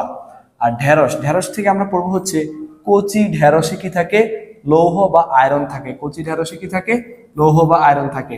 আর এই ঢেঁড়সটা হচ্ছে কোন রোগের উপকার করে, এটা হচ্ছে বহুমূত্র রোগ বা ডায়াবেটিসের উপকার করে। কার্পাস তুলা, তাহলে কার্পাস তুলা থেকে আমরা জানবো এটা হচ্ছে বস্ত্র শিল্পের প্রধান উপাদান, আর কার্পাস তুলা শল্য চিকিৎসায় ব্যবহৃত হয়। এরপরে বাকিগুলোর নাম জানবো, যেমন ক্যানাফ, মেস্তাপাট, স্থলপদ্ম, জাস্ট নাম মরিচ ফুল, ইন্ডিয়ান টিউলিপ নামটা পড়তে পারি। আর মরিচ ফুলের আরেকটা নাম হচ্ছে লঙ্কা জবা। ইন্ডিয়ান টিউলিপের আরেকটা নাম হচ্ছে পোর্টিয়া ট্রি ট্রি। আচ্ছা, এখন এই ইন্ডিয়ান টিউলিপটা থেকে আমরা তিনটা জিনিস পাই। এক নাম্বার, তার থেকে হচ্ছে খেলনা, পেন্সিল এবং কৃষিকাজের উপকরণ প্রস্তুত করা হয়। এতটুকু জানলে মোটামুটি আমাদের জন্য যথেষ্ট। এর পরবর্তীতে আসেন হচ্ছে টিস্যু ও টিস্যুতন্ত্র অধ্যায়। তাহলে এই অধ্যায়ের মধ্যে হচ্ছে আমরা দুইটা জিনিস নিয়ে আলোচনা করবো। একটা হচ্ছে টিস্যু, দুই ধরনের টিস্যু আছে, স্থায়ী টিস্যু, ভাজক টিস্যু। আর টিস্যুতন্ত্র, তিন ধরনের টিস্যুতন্ত্র আছে, এপিডার্মাল, গ্রাউন্ড এবং হচ্ছে ভাস্কুলার।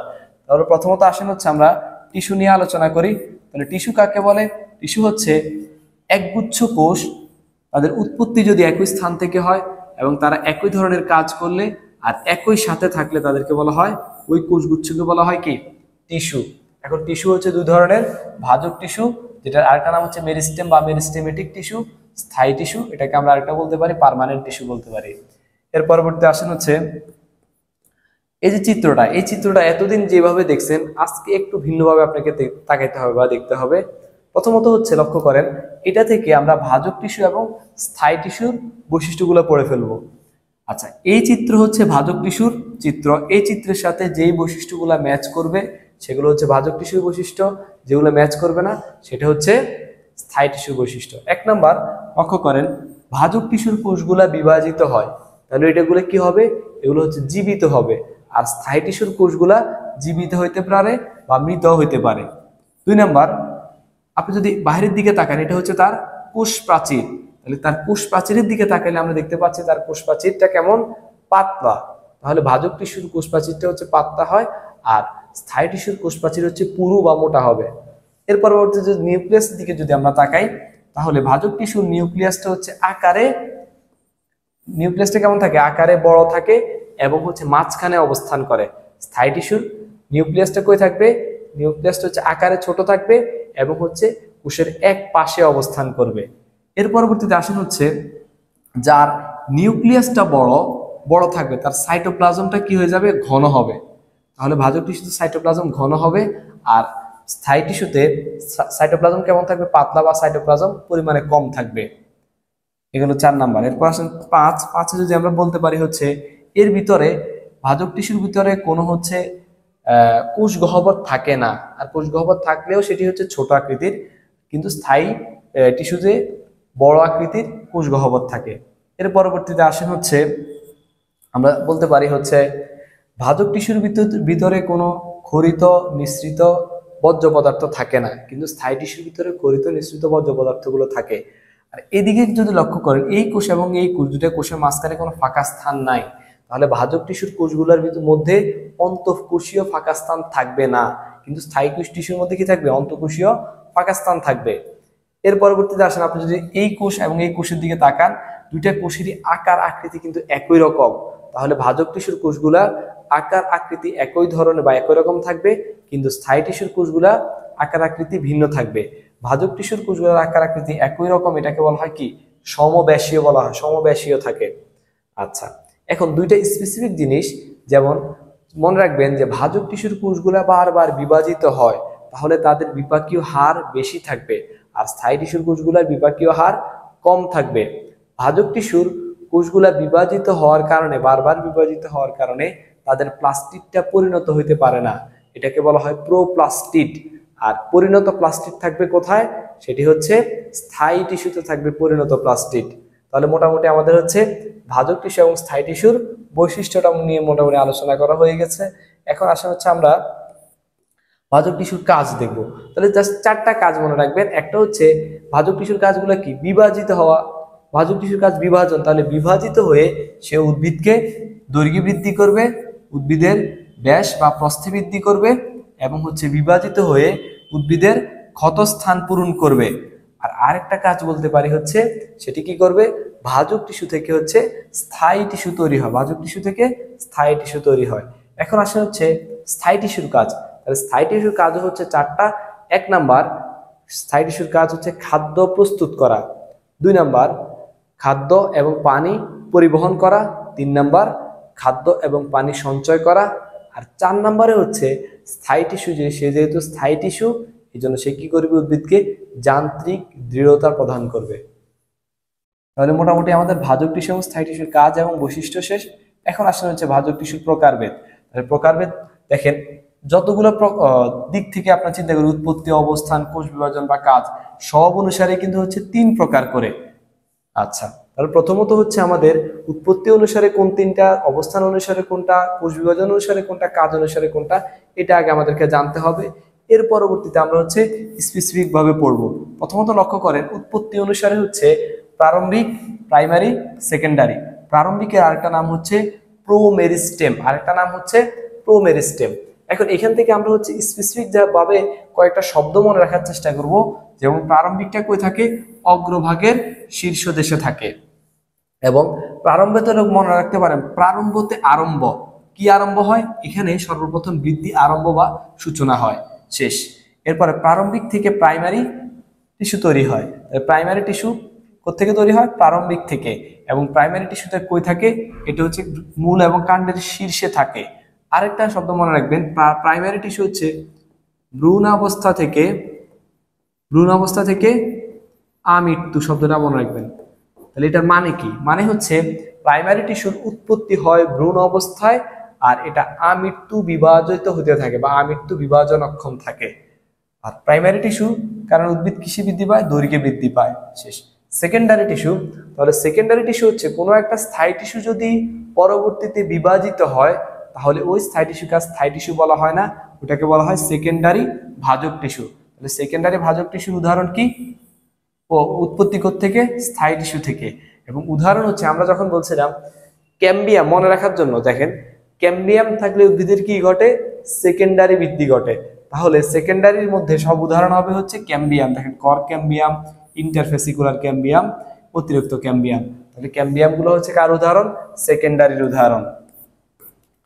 এর পরবর্তীতে আসা হচ্ছে অবস্থান অনুসারে কি কি আছে, শীর্ষস্থ, ইন্টারক্যালারি এবং পার্শ্বীয়। তাহলে শীর্ষস্থ এবং ইন্টারক্যালারি এই দুটো হচ্ছে উৎপত্তি অনুসারে প্রাইমারি, কিন্তু পার্শ্বীয়টা হচ্ছে উৎপত্তি অনুসারে সেকেন্ডারি। তাহলে সেকেন্ডারি যেখানে থাকবে সেটা উৎপত্তি থেকে, স্থায়ী টিস্যু থেকে। আর তার উদাহরণের মধ্যে, সেকেন্ডারি উদাহরণের মধ্যে অটোমেটিক ভাবে সব কি হয়ে যাবে, ক্যাম্বিয়াম থাকবে। এর পরবর্তীতে আসেন হচ্ছে শীর্ষস্থ।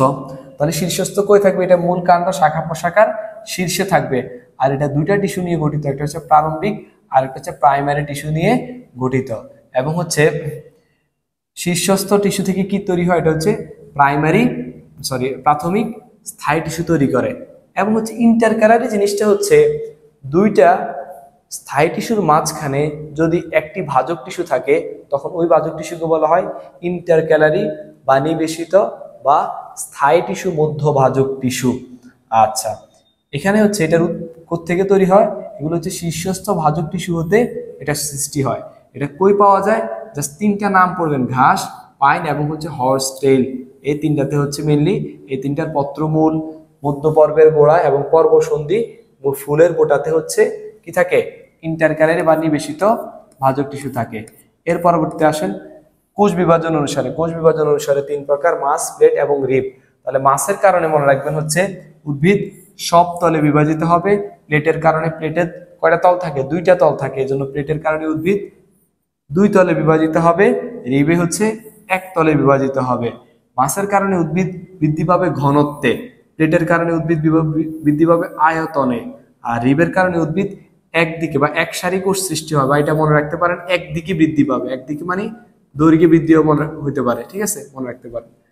এর পরবর্তীতে আসেন মাসের উদাহরণ কি, বর্ধনশীল ভ্রূণ, শস্য, রেণুথলি, মজ্জা, কর্টেক্স।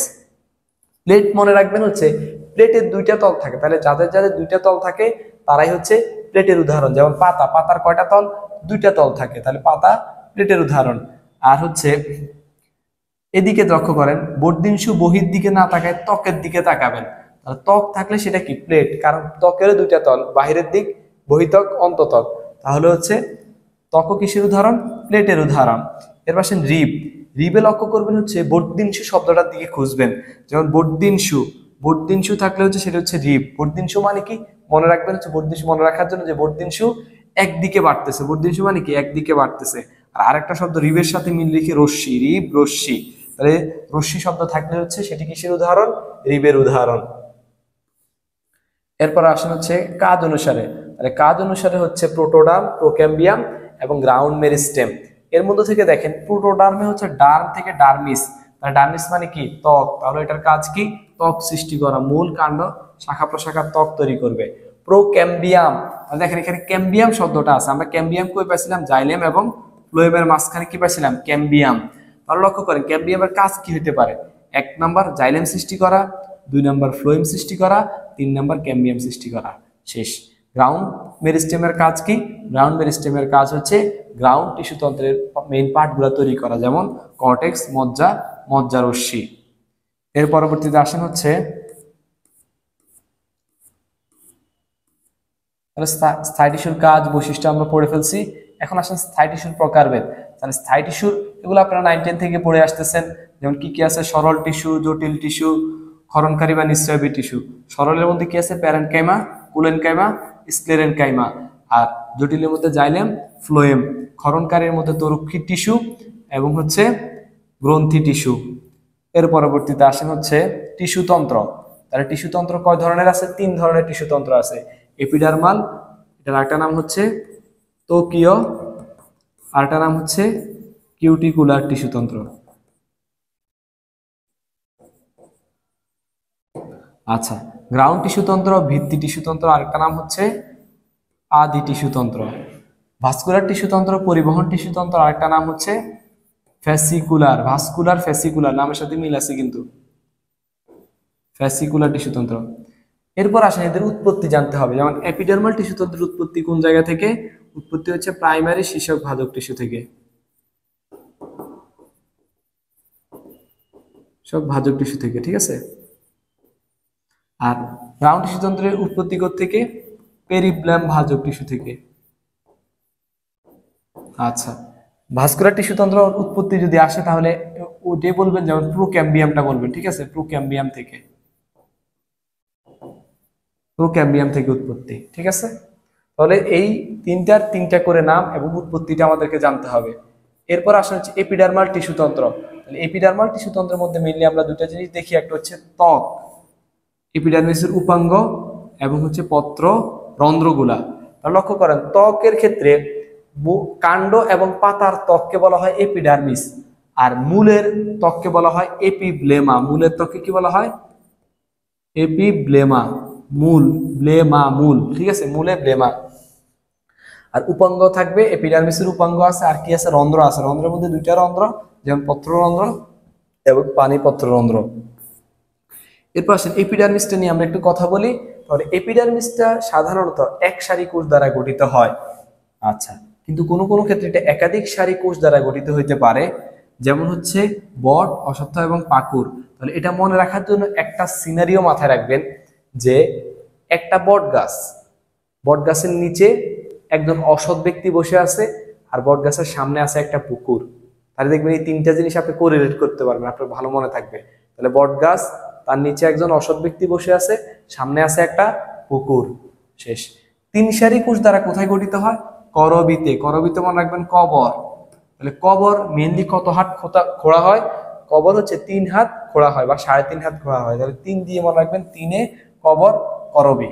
আচ্ছা, এরপরে কিউটিকলের এপিডার্মিসের উপরে কিউটিন বা সুবিরিন জমা হয়ে একটা স্তর তৈরি হইতে পারে, বা সাধারণত হচ্ছে মরুজ উদ্ভিদের মধ্যে হচ্ছে এই স্তরটা বেশি মোটা হয়, এটাকে বলা হয় কিউটিকল স্তর। আচ্ছা, এখন এই কিউটিকলটা কি ধরনের স্তর? এটা একটা লিপিড জাতীয় বা স্নেহ জাতীয় স্তর। আচ্ছা, এরপর আসেন কিউটিন সুবিরিন না জমা হয়ে মাঝে মাঝে লিগনিন জমা হইতে পারে। তার লিগনিনটা কোথায় জমা হয়? ঘাস, পাইনাস এবং হচ্ছে সাইকাসের মধ্যে। এর পরবর্তীতে আসেন ফুলের পাপড়ি এবং ফলের ত্বক, এগুলো কি হয়? রঙিন হয়। তাহলে এগুলো রঙিন হওয়ার জন্য কি দায়ী? রঙিন হওয়ার জন্য অবশ্যই একটা রঞ্জক পদার্থ দায়ী হবে। তাহলে ওই রঞ্জক পদার্থটার নাম কি? রঞ্জক পদার্থটার নাম হচ্ছে অ্যান্থোসায়ানিন। এর পরবর্তীতে আসেন হচ্ছে মাইরোসিন কোষ, বুলিফর্ম কোষ। তাহলে খুবই সহজ, মতে মাইরোসিন, মতে মাস্টার্ড। মাইরোসিন থাকবে মাস্টার্ডে। মাস্টার্ড মানে কি? মাস্টার্ড মানে হচ্ছে সরিষা। তাহলে সরিষা গোত্রের উদ্ভিদের মধ্যে মাইরোসিন কোষ থাকে। আর বুলিফর্ম কোষ কই থাকে? বুলিফর্ম কোষ থাকবে গম, ভুট্টা, আখের মধ্যে। এর পরবর্তী আসেন হচ্ছে এপিডার্মিসের উপাঙ্গ। এপিডার্মিসের উপাঙ্গর মধ্যে প্রথমত হচ্ছে নামগুলা পড়বেন, যেমন হচ্ছে রোম বা ট্রাইকোম। তাহলে এখান থেকে দুইটা জিনিস, একটা হচ্ছে মূল রোম আর একটা হচ্ছে কাণ্ড রোম, তাই না? তাহলে মূল রোম এটা হচ্ছে এককোষী, মূল রোম সবসময় এককোষী, কাণ্ড রোম বহুকোষী। মূল রোম এটা এখানের মধ্যে কোনো কিউটিকল থাকে না, কাণ্ড রোমের মধ্যে কি থাকে? কিউটিকল থাকে। এবং হচ্ছে মূল রোমের কাজ হচ্ছে 3 নম্বরে যে কাজ হচ্ছে পানি পরিশোষণ করা, আর কাণ্ড রোমের কাজ হচ্ছে আঠা গদ এগুলো নিঃসরণ করা। সল সল থেকে জাস্ট পড়বো হচ্ছে এটা প্রস্বেদনের হার কমায়, প্রস্বেদনের হার কমায়। গ্রন্থিরোম থেকে পড়বেন, এটা কাজ হচ্ছে কি আত্মরক্ষামূলক কাজ, ঠিক আছে, বা বাইরে আঘাত থেকে রক্ষা করা বা আত্মরক্ষামূলক কাজ। পানি থলি হচ্ছে উদ্ভিদের ত্বকের মধ্যে বিশেষ ধরনের কিছু কোষ থাকে, যে কোষগুলো পানি ধারণ করতে পারে তাদেরকে পানি থলি বা ওয়াটার ব্লাডার বলা হয়। এটা সব উদ্ভিদের মধ্যে থাকে না, যেমন বরফ উদ্ভিদের মধ্যে থাকে। এর নামটা হচ্ছে মেসেমব্রায়াম থিমাম ক্রিস্টালিনাম। তাহলে সংক্ষেপে এমসি দিয়ে মনে রাখবেন, এমসি। এমসি মনে রাখতে পারবেন, এমসি কলেজে কি আছে? বরফ উদ্ভিদ আছে, এটা দিয়ে মনে রাখতে পারবেন। আচ্ছা, দংশক্রম। দংশক্রম কই কই থাকে? বিছুটি, আলকুশি, অগ্নিচূত্রা, এই তিনটাতে হচ্ছে দংশক্রম থাকে। এখন আসেন আমরা একটা এক্সেপশন জিনিস পড়ি, যে মূলের মধ্যে মূল রোম থাকে, কাণ্ডের মধ্যে কি থাকে? কাণ্ড রোম থাকে। কিন্তু একবীজপত্রীর কাণ্ডের মধ্যে একবীজপত্রীর কাণ্ডের মধ্যে কাণ্ডরোম থাকে না, একবীজপত্রীর কাণ্ডের মধ্যে কাণ্ডরোম থাকে না। তাহলে এটা আমাদেরকে বিশেষভাবে জানতে হবে। এর পরবর্তী আসেন হচ্ছে স্টোমাটা বা পত্ররন্ধ্র। তাহলে স্টোমাটা বা পত্ররন্ধ্র দিকে আমরা তাকাইলে হচ্ছে আমরা 3টা জিনিস মাথায় রাখবো। 1 নাম্বার, তার কি থাকবে? তার হচ্ছে 2টা অর্ধচন্দ্রাকৃতির রক্ষী কোষ। সেকেন্ড হচ্ছে তার মধ্যে থাকবে হচ্ছে রক্ষী কোষের চারদিকে কি থাকবে? সহকারী কোষ। এবং ঠিক পত্ররন্ধ্রের ঠিক পিছনের দিকে থাকবে একটা বায়ুকুঠুরি বা শ্বাসকুঠুরি, যে বায়ুকুঠুরির মধ্যে প্রথমত পানিটা এসে জমা হবে। তাহলে 3টা জিনিস, 1 নাম্বার রক্ষী কোষ, 2 নাম্বার সহকারী কোষ, 3 নাম্বার হচ্ছে বায়ুকুঠুরি। এখন আসেন রক্ষী কোষের কিছু বৈশিষ্ট্য। তাহলে রক্ষী কোষের বৈশিষ্ট্য কি কি? 1 নাম্বার, তার মধ্যে একটা বড় আকৃতির নিউক্লিয়াস থাকবে। 2 নাম্বার, তার মধ্যে বহু ক্লোরোপ্লাস্ট থাকবে, বহু বা অসংখ্য ক্লোরোপ্লাস্ট থাকবে। এবং 3 নাম্বার হচ্ছে তার সাইটোপ্লাজমটা কি থাকবে? ঘন থাকবে। তাহলে এই 3টা হচ্ছে রক্ষী কোষের বৈশিষ্ট্য। এর পরবর্তী আসেন কাজ। তাহলে কাজের ক্ষেত্রে আমরা হচ্ছে 3টা প্রক্রিয়া জাস্ট মনে রাখবো। একটা হচ্ছে প্রচ্ছেদন, সালোক সংশ্লেষণ এবং হচ্ছে শ্বসন, এই 3টা প্রক্রিয়া মনে রাখবো। তাহলে প্রচ্ছেদনে সে পানি কি করে? বাষ্পাকারে বের করে দেয়। সালোক সংশ্লেষণের সময় কার্বন ডাইঅক্সাইড গ্রহণ, অক্সিজেন ত্যাগ। আর শ্বসনের সময় কি কাজ করবে? অক্সিজেন গ্রহণ করে, কার্বন ডাইঅক্সাইড ত্যাগ করে। আর আমরা দেখছিলাম যে রক্ষী কোষের মধ্যে কি থাকে? বহু বা অসংখ্য ক্লোরোপ্লাস্ট থাকে। তাহলে ক্লোরোপ্লাস্ট দিয়ে সে কি করবে? সে সালোক সংশ্লেষণ প্রক্রিয়ায় খাদ্য তৈরি করবে। কি তৈরি করবে? খাদ্য তৈরি করবে। এই 4টাই হচ্ছে তার মেইন কাজ, এটাই মনে রাখবেন। এর পরবর্তীতে আসেন হচ্ছে রক্ষী কোষ পত্ররন্ধ্র কখন খোলা থাকে? দিনের বেলায় খোলা থাকে, রাতের বেলায় বন্ধ থাকে। একটা ব্যতিক্রম হচ্ছে পাথরকুচি ব্যতিক্রম, এটাতে রাতে খোলা থাকে, দিনে বন্ধ থাকে। আরেকটা পড়তে পারেন হচ্ছে আনারস। আনারসেও কি রাতে খোলা থাকে, দিনে বন্ধ থাকে। এর পরবর্তীতে আসেন হচ্ছে পত্ররন্ধ্রের প্রকারভেদ। এটি প্রকারভেদটা করা হয় হচ্ছে রক্ষী কোষের চারপাশে সহকারী কোষগুলোর সংখ্যা এবং অবস্থানের উপর ভিত্তি করে ক্লাসিফিকেশনটা করা হয়। একটা হচ্ছে 2টি করে যদি সহকারী কোষ থাকে তখন তাকে বলা হয় ডায়াসাইটিক, প্যারাসাইটিক। এখন 2টা কোষ যদি সমকোণে থাকে তখন তাকে বলা হবে ডায়াসাইটিক।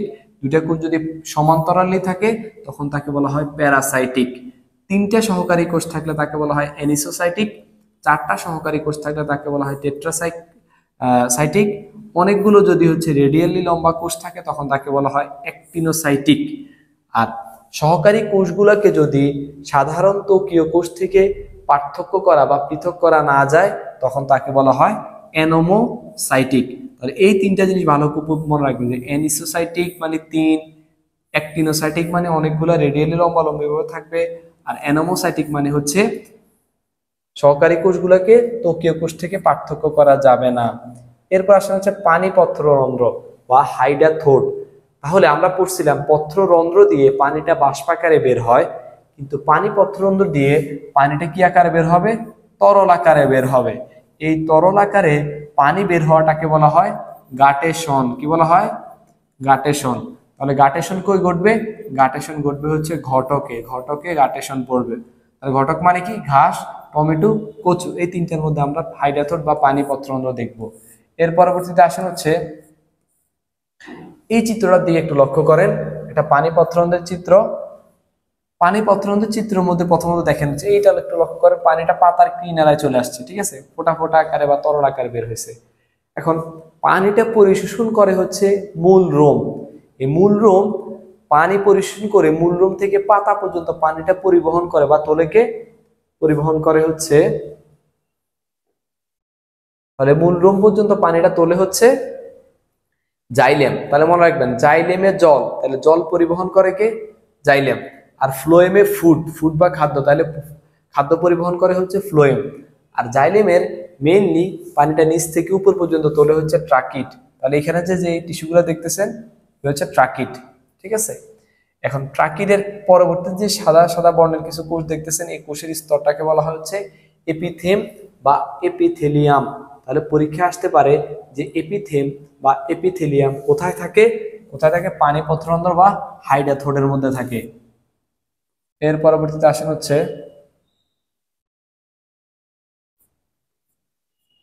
গ্রাউন্ড টিস্যু তন্ত্র। তাহলে গ্রাউন্ড টিস্যু তন্ত্রের হচ্ছে দুইটা পার্ট, একটা হচ্ছে অন্তঃস্থলী এবং হচ্ছে বহিঃস্থলীয় অঞ্চল। তাহলে এই স্টিলগুলো আমরা একটু প্রথমে বোঝার চেষ্টা করি। প্রথমত আসেন হচ্ছে একটু লক্ষ্য করেন, এখানে আপনারা দেখতেছেন দুইটা সার্কেল, একটা হচ্ছে ভিতরের দিকে, একটা হচ্ছে বাহিরের দিকে। ভিতরের দিকে সার্কেলটাকে বলা হয় পেরিসাইকেল বা পরিচক্র, বাহিরের দিকে সার্কেলটাকে বলা হয় অন্ততক। তাহলে পরিচক্র থেকে ভিতরের দিকে যে পার্টটা, এটাকে বলা হয় অন্তঃস্থলীয় অঞ্চল। এই অন্তঃস্থলীয় অঞ্চলের মধ্যে এক নম্বরে থাকে পরিচক্র, এরপরে মাঝখানে থাকে মজ্জা বা মেডুলা, আর মজ্জা এবং হচ্ছে পরিচক্রের মধ্যে যে কানেকশনটা, এটাকে বলা হয় মজ্জা রশ্মি। এর পরবর্তীতে বহিঃস্থলীয় অঞ্চলের মধ্যে থাকতেছে হচ্ছে অন্ততক, এবং এই যে অনেকগুলা কোষের সারি, এটাকে বলা হয় কর্টেক্স। আর কিছু জায়গায় হচ্ছে ত্বকের নিচে আরেকটা স্তর থাকে, এটাকে বলা হয় অধোতক। তাহলে অধোতক, কর্টেক্স, অন্ততক, এই তিনটা স্তর নিয়ে হচ্ছে বহিঃস্থলীয় অঞ্চল গঠিত। আচ্ছা, এখন আসেন হচ্ছে লক্ষ্য করেন অন্ততক, এটার আরেকটা নাম এন্ডোডার্মিস, অধোতক হাইপোডার্মিস। অন্ত মানে কি? ভিতরে। অন্ত মানে কি? ভিতরে। তাহলে মূল এবং কাণ্ড কোনটা ভিতরে থাকে? মূল ভিতরে থাকে, এর জন্য হচ্ছে অন্ততক মেইনলি হচ্ছে মূলে থাকে, আর অধোতক হচ্ছে কাণ্ডে থাকে। কিন্তু একটা ব্যতিক্রম দেখা যায়, যেমন দ্বিবীজপত্রী কাণ্ডের মধ্যেও হচ্ছে অন্ততক থাকে, দ্বিবীজপত্রী কাণ্ডে অন্ততক থাকে, ঠিক আছে, এটা এক্সট্রা মনে রাখবেন। এবং হচ্ছে কর্টেক্স, কর্টেক্স তাহলে কই থাকে? কর্টেক্স কাণ্ড এবং মূল উভয়ের মধ্যে হচ্ছে কর্টেক্স থাকে। অধোতক হচ্ছে কোলেনকাইমা বা স্ক্লেনকাইমা টিস্যু দিয়ে গঠিত হতে পারে। এটা হচ্ছে মেনলি কি করে? উদ্ভিদকে বাহিরের আঘাত থেকে রক্ষা করে এবং যান্ত্রিক দৃঢ়তা প্রদান করে। কর্টেক্স, কর্টেক্স হচ্ছে মেনলি হচ্ছে প্যারেনকাইমা টিস্যু দ্বারা, প্যারেনকাইমা কোষ দ্বারা গঠিত হয়, এবং এটা হচ্ছে বহু সারি বিশিষ্ট থাকে। এটার মাঝখানে কি থাকে? ফাঁকা ফাঁকা থাকে, ফাঁকা অন্তঃকোষে ফাঁকা স্থান থাকে। এবং হচ্ছে কর্টেক্সের প্রধান কাজ হচ্ছে খাদ্য এবং পানি সঞ্চয় করা, খাদ্য এবং পানি সঞ্চয়। তাহলে দেখেন এইখানে যেটা মাঝখানে আছে, এটার প্রধান কাজ হচ্ছে খাদ্য পানি সঞ্চয় করা। আর হচ্ছে এইখানে দেখেন মাঝখানে আছে কি? মজ্জা বা মেডুলা, তাহলে এটারও হচ্ছে প্রধান কাজ হচ্ছে খাদ্য সঞ্চয়। তাহলে সঞ্চয় যেগুলো মাঝখানে আছে, এদের প্রধান কাজ সঞ্চয়। এর পরবর্তীতে আসেন অন্ততক। তাহলে অন্ততকের মধ্যে আমরা তিনটা বিশেষ ফিচার দেখতেছি, একটা হচ্ছে ক্যাসপিরিয়ান স্ট্রিপ, প্যাসেজ সেল, স্বেচ্ছার আবরণ। তাহলে লক্ষ্য করেন ক্যাসপিরিয়ান স্ট্রিপ কি জিনিস, এটা একটু আমরা দেখার সামনে একটু আগাইতে হবে দেখার জন্য।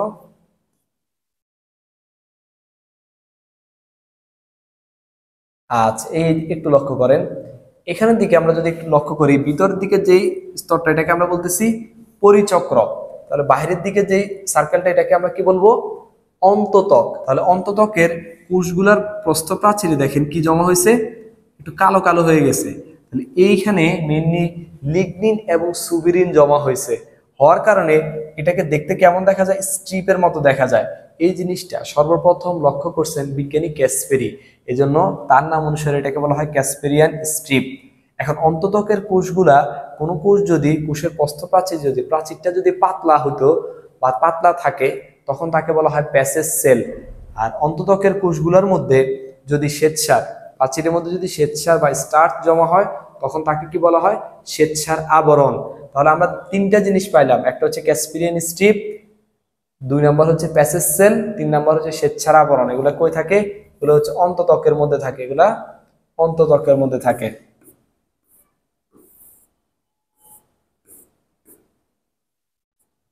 আচ্ছা, তাহলে দেখেন এখন বিশেষ করে শ্বেতসার আবরণটা অন্তত্বকের মধ্যে থাকে, ঠিক আছে, কিন্তু কার অন্তত্বকে থাকে? এটা হচ্ছে দ্বিবীজপত্রীর কাণ্ডের অন্তত্বকে থাকে, দ্বিবীজপত্রীর কাণ্ডের অন্তত্বকে থাকে। এখন আসেন অন্তত্বকের কাজ কি? অন্তত্বকের মেইন কাজ একটা মনে রাখতে পারেন, এটা হচ্ছে মূলজ চাপ নিয়ন্ত্রণ করা, মূলজ চাপ নিয়ন্ত্রণ করা। এর পরবর্তী আসেন পেরিসাইকেল। পেরিসাইকেল এটা প্যারেনকাইমা অথবা স্ক্লেরেনকাইমা অথবা দুইটা দ্বারাই গঠিত হইতে পারে। পেরিসাইকেলটা নরমালি হচ্ছে এক সারি কোষ দ্বারা গঠিত হয়, কিন্তু কুমড়া, কুমারিকা, কুমড়া এবং কুমারিকা এই দুইটা উদ্ভিদে পেরিসাইকেলটা হচ্ছে একাধিক সারি কোষ দ্বারা গঠিত হয় এবং হচ্ছে সেটা এই একাধিক সারি কোষ হচ্ছে স্ক্লেরেনকাইমা টিস্যু, স্ক্লেরেনকাইমা টিস্যুর কোষ থাকে। তাহলে কুমড়া কুমারিকাতে একাধিক সারি কোষ দ্বারা গঠিত হয় এবং সেটা হচ্ছে স্ক্লেরেনকাইমা টিস্যু দিয়ে গঠিত হয়। আর মজ্জা থেকে আমরা পড়বো একটা জিনিসই, যে মজ্জার কাজ হচ্ছে, প্রধান কাজ খাদ্য সঞ্চয় করা। আর মজ্জা রশ্মি, রশ্মি মনে রাখবেন, রশ্মি দিয়ে সে কি করে? পরিবহন করে। তাহলে তার প্রধান কাজ হচ্ছে পানি, খাদ্য বা খাদ্য পানি এগুলো হচ্ছে পরিবহন করা। আর মজ্জা রশ্মি থেকে আরেকটা জিনিস মনে রাখতে পারেন, সেটা দিয়ে কি তৈরি হয়? গৌণ টিস্যু সৃষ্টি হয়, গৌণ টিস্যু সৃষ্টি হয়। শেষ। এখন আসেন আমাদের হচ্ছে পরিবহন টিস্যু বা ভাস্কুলার টিস্যু। তাহলে ভাস্কুলার টিস্যুগুলো আপনারা একটা শব্দের সাথে খুবই পরিচিত, যে বান্ডল, ভাস্কুলার বান্ডল। তাহলে সকল উদ্ভিদের মূলে এবং দ্বিবীজপত্রী উদ্ভিদের কাণ্ডে ভাস্কুলার টিস্যুগুলা বান্ডল আকারে বা বৃত্তাকারে সজ্জিত থাকে। ব্যতিক্রম একবীজপত্রীর কাণ্ডে, একবীজপত্রীর কাণ্ডের মধ্যে হচ্ছে ভাস্কুলার টিস্যুগুলো হচ্ছে বৃত্তাকারে সজ্জিত না থেকে সেটা কোথায় থাকে? সেটা হচ্ছে কর্টেক্সের মধ্যে বিক্ষিপ্তভাবে থাকে, কর্টেক্সের মধ্যে বিক্ষিপ্তভাবে ছড়িয়ে ছিটিয়ে থাকে। এর পরবর্তী আসেন হচ্ছে আমরা দুইটা জিনিস দেখবো, একটা হচ্ছে জাইলেম টিস্যু, একটা হচ্ছে ফ্লোয়েম টিস্যু। তাহলে জাইলেমের হচ্ছে চারটা part, tracheid, vessel, xylem fibre, xylem parenchyma. এর মধ্যে ভেসেলের আরেকটা নাম হচ্ছে ট্রাকিয়া, আরেকটা নাম কি? ট্রাকিয়া। এর মধ্যে সবগুলাই মৃত, একমাত্র জীবিত হচ্ছে জাইলেম প্যারেনকাইমা, এটা হচ্ছে সজীব বা জীবিত। আচ্ছা, এখন জাইলেমের মধ্যে থেকে আমরা আগেই পড়ছি যে ফার্নবর্গীয় এবং নগ্নবীজি এই উদ্ভিদগুলোর মধ্যে জাইলেম আছে, কিন্তু এদের মধ্যে কি থাকে না? জাইলেমে ভেসেল থাকে না। এখন নেটাম এটা একটা নগ্নবীজি, তাহলে তার মধ্যে ভেসেল থাকার কথা ছিল না, কিন্তু তার মধ্যে ভেসেল থাকে, এই জন্য এটা একটা ব্যতিক্রম। আবার তিনটা গোত্র, আবৃতবীজী উদ্ভিদের তিনটা গোত্র, উল্টারেসিয়া, টেট্রাসেন্ট্রাসিয়া, টোকোডেন্ড্রাসিয়া, এই তিনটা আবৃতবীজী উদ্ভিদের গোত্র হওয়া সত্ত্বেও তাদের মধ্যে ভেসেল থাকে না, তাহলে এটাও ব্যতিক্রম। আচ্ছা, এর পরবর্তী আসেন ফ্লোয়েম।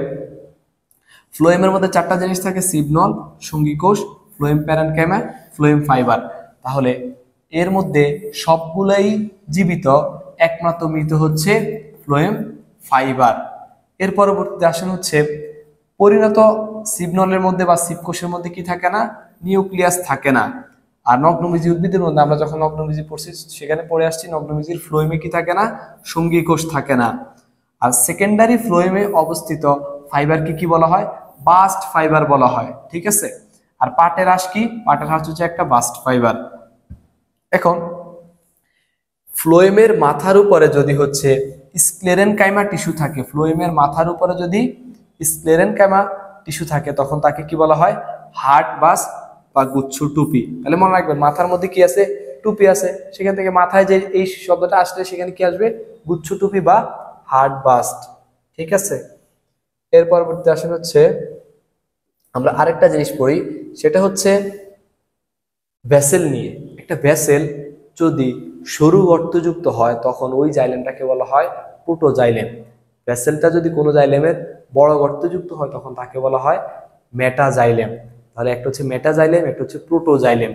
মেটাজাইলেম এবং প্রোটোজাইলেমের অবস্থানের উপর ভিত্তি করে তিনটা টার্ম আসছে, একটা হচ্ছে এন্ডার্ক, একটা হচ্ছে এক্সার্ক, একটা হচ্ছে মেসার্ক। তাহলে লক্ষ্য করেন আমরা যখন পাতা পড়ছি তখন পাতার থেকে বললাম না যে পাতার গ্রাউন্ড টিস্যুকে কি বলা হয়, মেসোফিল। তাহলে মেসোফিল পাতায় থাকে, আবার পাতায় কি থাকবে, পাতায় মেসার্ক থাকবে, মেসার্কও পাতায় থাকবে, ঠিক আছে। এন্ডার্ক, চিন্তা করেন এন্ডোতে এন্ডো কাণ্ড মিলে আছে না কাণ্ডের সাথে, তাহলে এন্ডার্ক কই থাকবে, কাণ্ডে থাকবে, হ্যাঁ। আর বাকি থাকলো কি এক্সার্ক, এক্সার্ক কই থাকবে, মূলে থাকবে। এখন লক্ষ্য করেন এখান থেকে আমরা খুব সহজে মনে রাখতে পারি মূলে মেটাজাইলেম মধ্যে বা কেন্দ্রে থাকে। তাহলে মূলে যদি মেটাজাইলেম কেন্দ্রে থাকে তাহলে মূলে প্রোটোজাইলেম কই থাকবে, অবশ্যই পরিধির দিকে থাকবে। আর এক্সার্কে যেরকম এন্ডার্কে তার বিপরীত।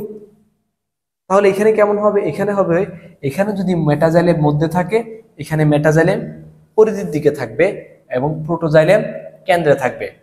আর মেসার্কটা একটু ভিন্ন রকম। মেসার্ক কেন ভিন্ন, মেসার্ক হচ্ছে এখানে মেটাজাইলেম এবং প্রোটোজাইলেম উভয়ই কেন্দ্রের দিকে থাকে এবং উভয়ই হচ্ছে পরিধির দিকে থাকে। এর পরবর্তীতে আসেন হচ্ছে ভাস্কুলার বান্ডল। তাহলে আজকে আমাদের লাস্ট টপিক ভাস্কুলার বান্ডলের প্রকারভেদ হচ্ছে তিনটা, সংযুক্ত, পরীয়, কেন্দ্রিক। সংযুক্ত জাস্ট প্রথম, সংযুক্ত কই থাকে, কাণ্ডে থাকে, পরীয় কই থাকে, মূলে থাকে, শেষ। সংযুক্ত থেকে কি হইতে পারে, সমপার্শ্বীয় হইতে পারে, সমদ্বিপার্শ্বীয় হইতে পারে। সমপার্শ্বীয় আবার বদ্ধ হইতে পারে বা মুক্ত হইতে পারে। এরপর একটু আমরা দেখি এই চিত্রটি একটু লক্ষ্য করেন। তাহলে জাইলেম এবং ফ্লোয়েম যদি পাশাপাশি অবস্থান করে তাহলে আমরা তাকে বলতেছি সংযুক্ত। এখন সংযুক্তের মধ্যে যদি সমান পাশে থাকে, এক পাশে জাইলেম এক পাশে ফ্লোয়েম, তখন তাকে বলবো হচ্ছে সমপার্শ্বীয়। এখন সমপার্শ্বীয়র জাইলেম ফ্লোয়েমের মাঝখানে যদি ক্যাম্বিয়াম থাকে তখন তাকে বলবো আমরা মুক্ত। ক্যাম্বিয়াম যদি না থাকে তখন তাকে বলবো হচ্ছে বদ্ধ, ক্যাম্বিয়াম নাই। এরপরে এক মাঝখানে জাইলেম, দুই পাশে যদি ফ্লোয়েম থাকে তখন তাকে বলা হয় সমদ্বিপার্শ্বীয়। আর সমদ্বিপার্শ্বীয়তে সবসময় মাঝখানে মাঝখানে কি থাকবে, ক্যাম্বিয়াম থাকবে, এই জন্য সমদ্বিপার্শ্বীয় সবসময় কি হবে, মুক্ত হবে। পরীয় হচ্ছে দেখেন জাইলেম এবং ফ্লোয়েম একটা সার্কেলের মধ্যে, এই যে দেখেন জাইলেমের বান্ডল, আবার ফ্লোয়েমের বান্ডল, জাইলেমের বান্ডল। তাহলে জাইলেম এবং ফ্লোয়েম অনেকগুলা বান্ডল তৈরি করে একটা সার্কেলের মধ্যে রেডিয়ালি থাকতেছে, পরীয়ভাবে সজ্জিত থাকতেছে, এটাকে বলা হয় পরীয়। আচ্ছা, এখন কেন্দ্রিক হচ্ছে একটা জাইলেম যদি কেন্দ্রে থাকে তখন তাকে বলা হয় জাইলেম কেন্দ্রিক। তখন ফ্লোয়েমটা কই থাকে, পরিধির দিকে থাকে। ফ্লোয়েমটা কেন্দ্রে থাকলে জাইলেমটা পরিধির দিকে থাকে, এটা হচ্ছে কি ফ্লোয়েম কেন্দ্রিক। আমরা আবার দেখি আগের চিত্রটা একটু লক্ষ্য করি। আচ্ছা, এখানে আসেন আমরা এখানে উদাহরণগুলো মনে রাখার চেষ্টা করব কিভাবে। যেমন সমপার্শ্বীয়তে মুক্ত হইতে পারে, বদ্ধ হইতে পারে।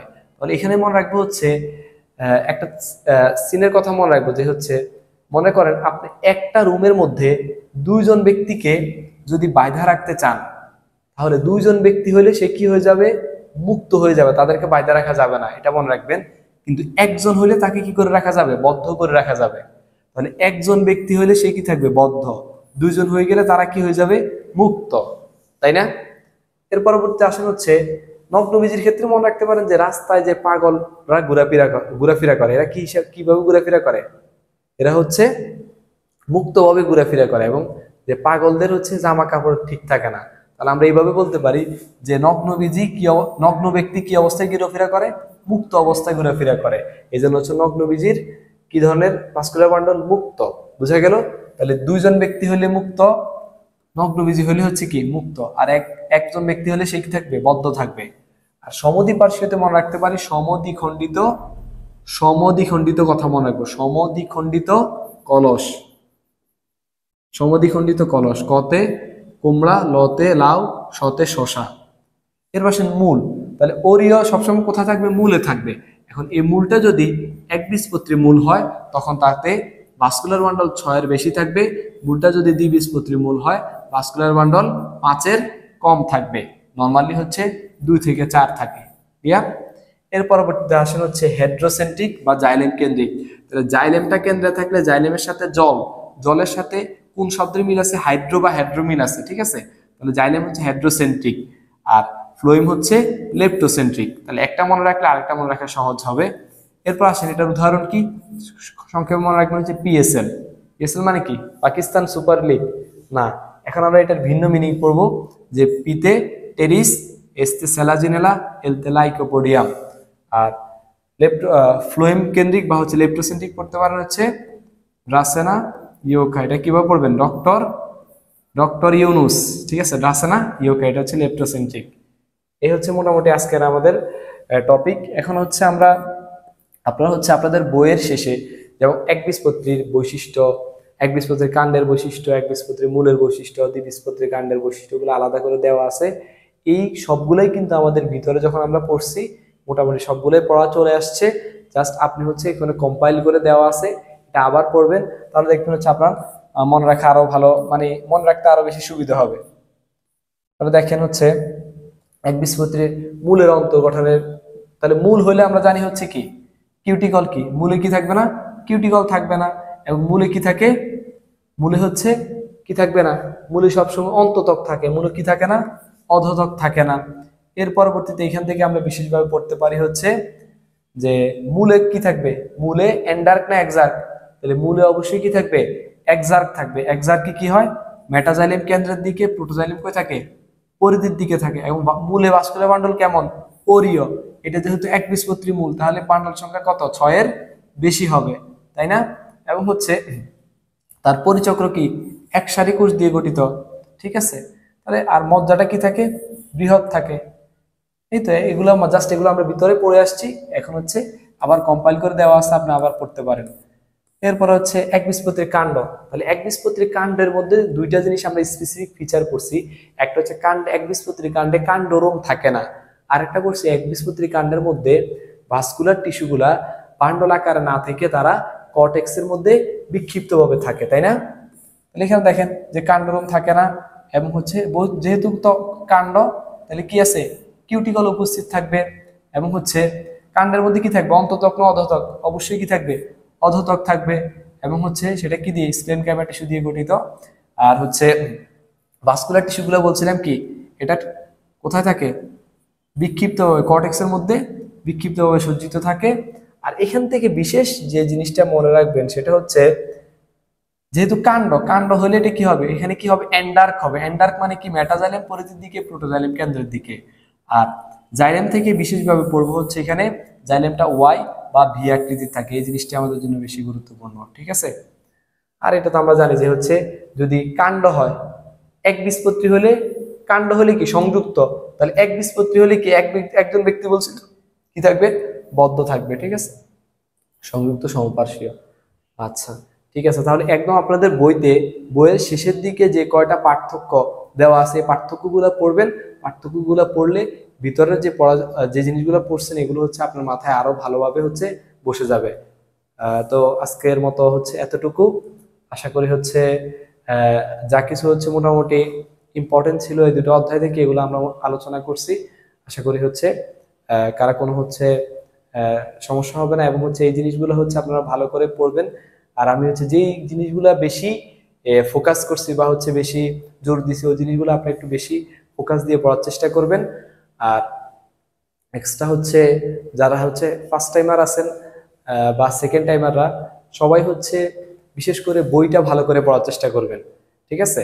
বিভিন্ন ডাইজেস্ট, তারপর গাইড, এই জিনিসগুলো থেকে আপনার হচ্ছে বইটা ভালো করে হচ্ছে ফোকাস করে পড়ার চেষ্টা করবেন। তাহলে দেখবেন হচ্ছে আপনার আর রেজাল্টটা বা হচ্ছে মনে রাখাটা হচ্ছে আপনার জন্য, তথ্যগুলো ইনফরমেশনগুলো মনে রাখাটা আপনার জন্য অনেক বেশি সহজ হবে। সবার জন্য শুভকামনা। আসসালামু আলাইকুম।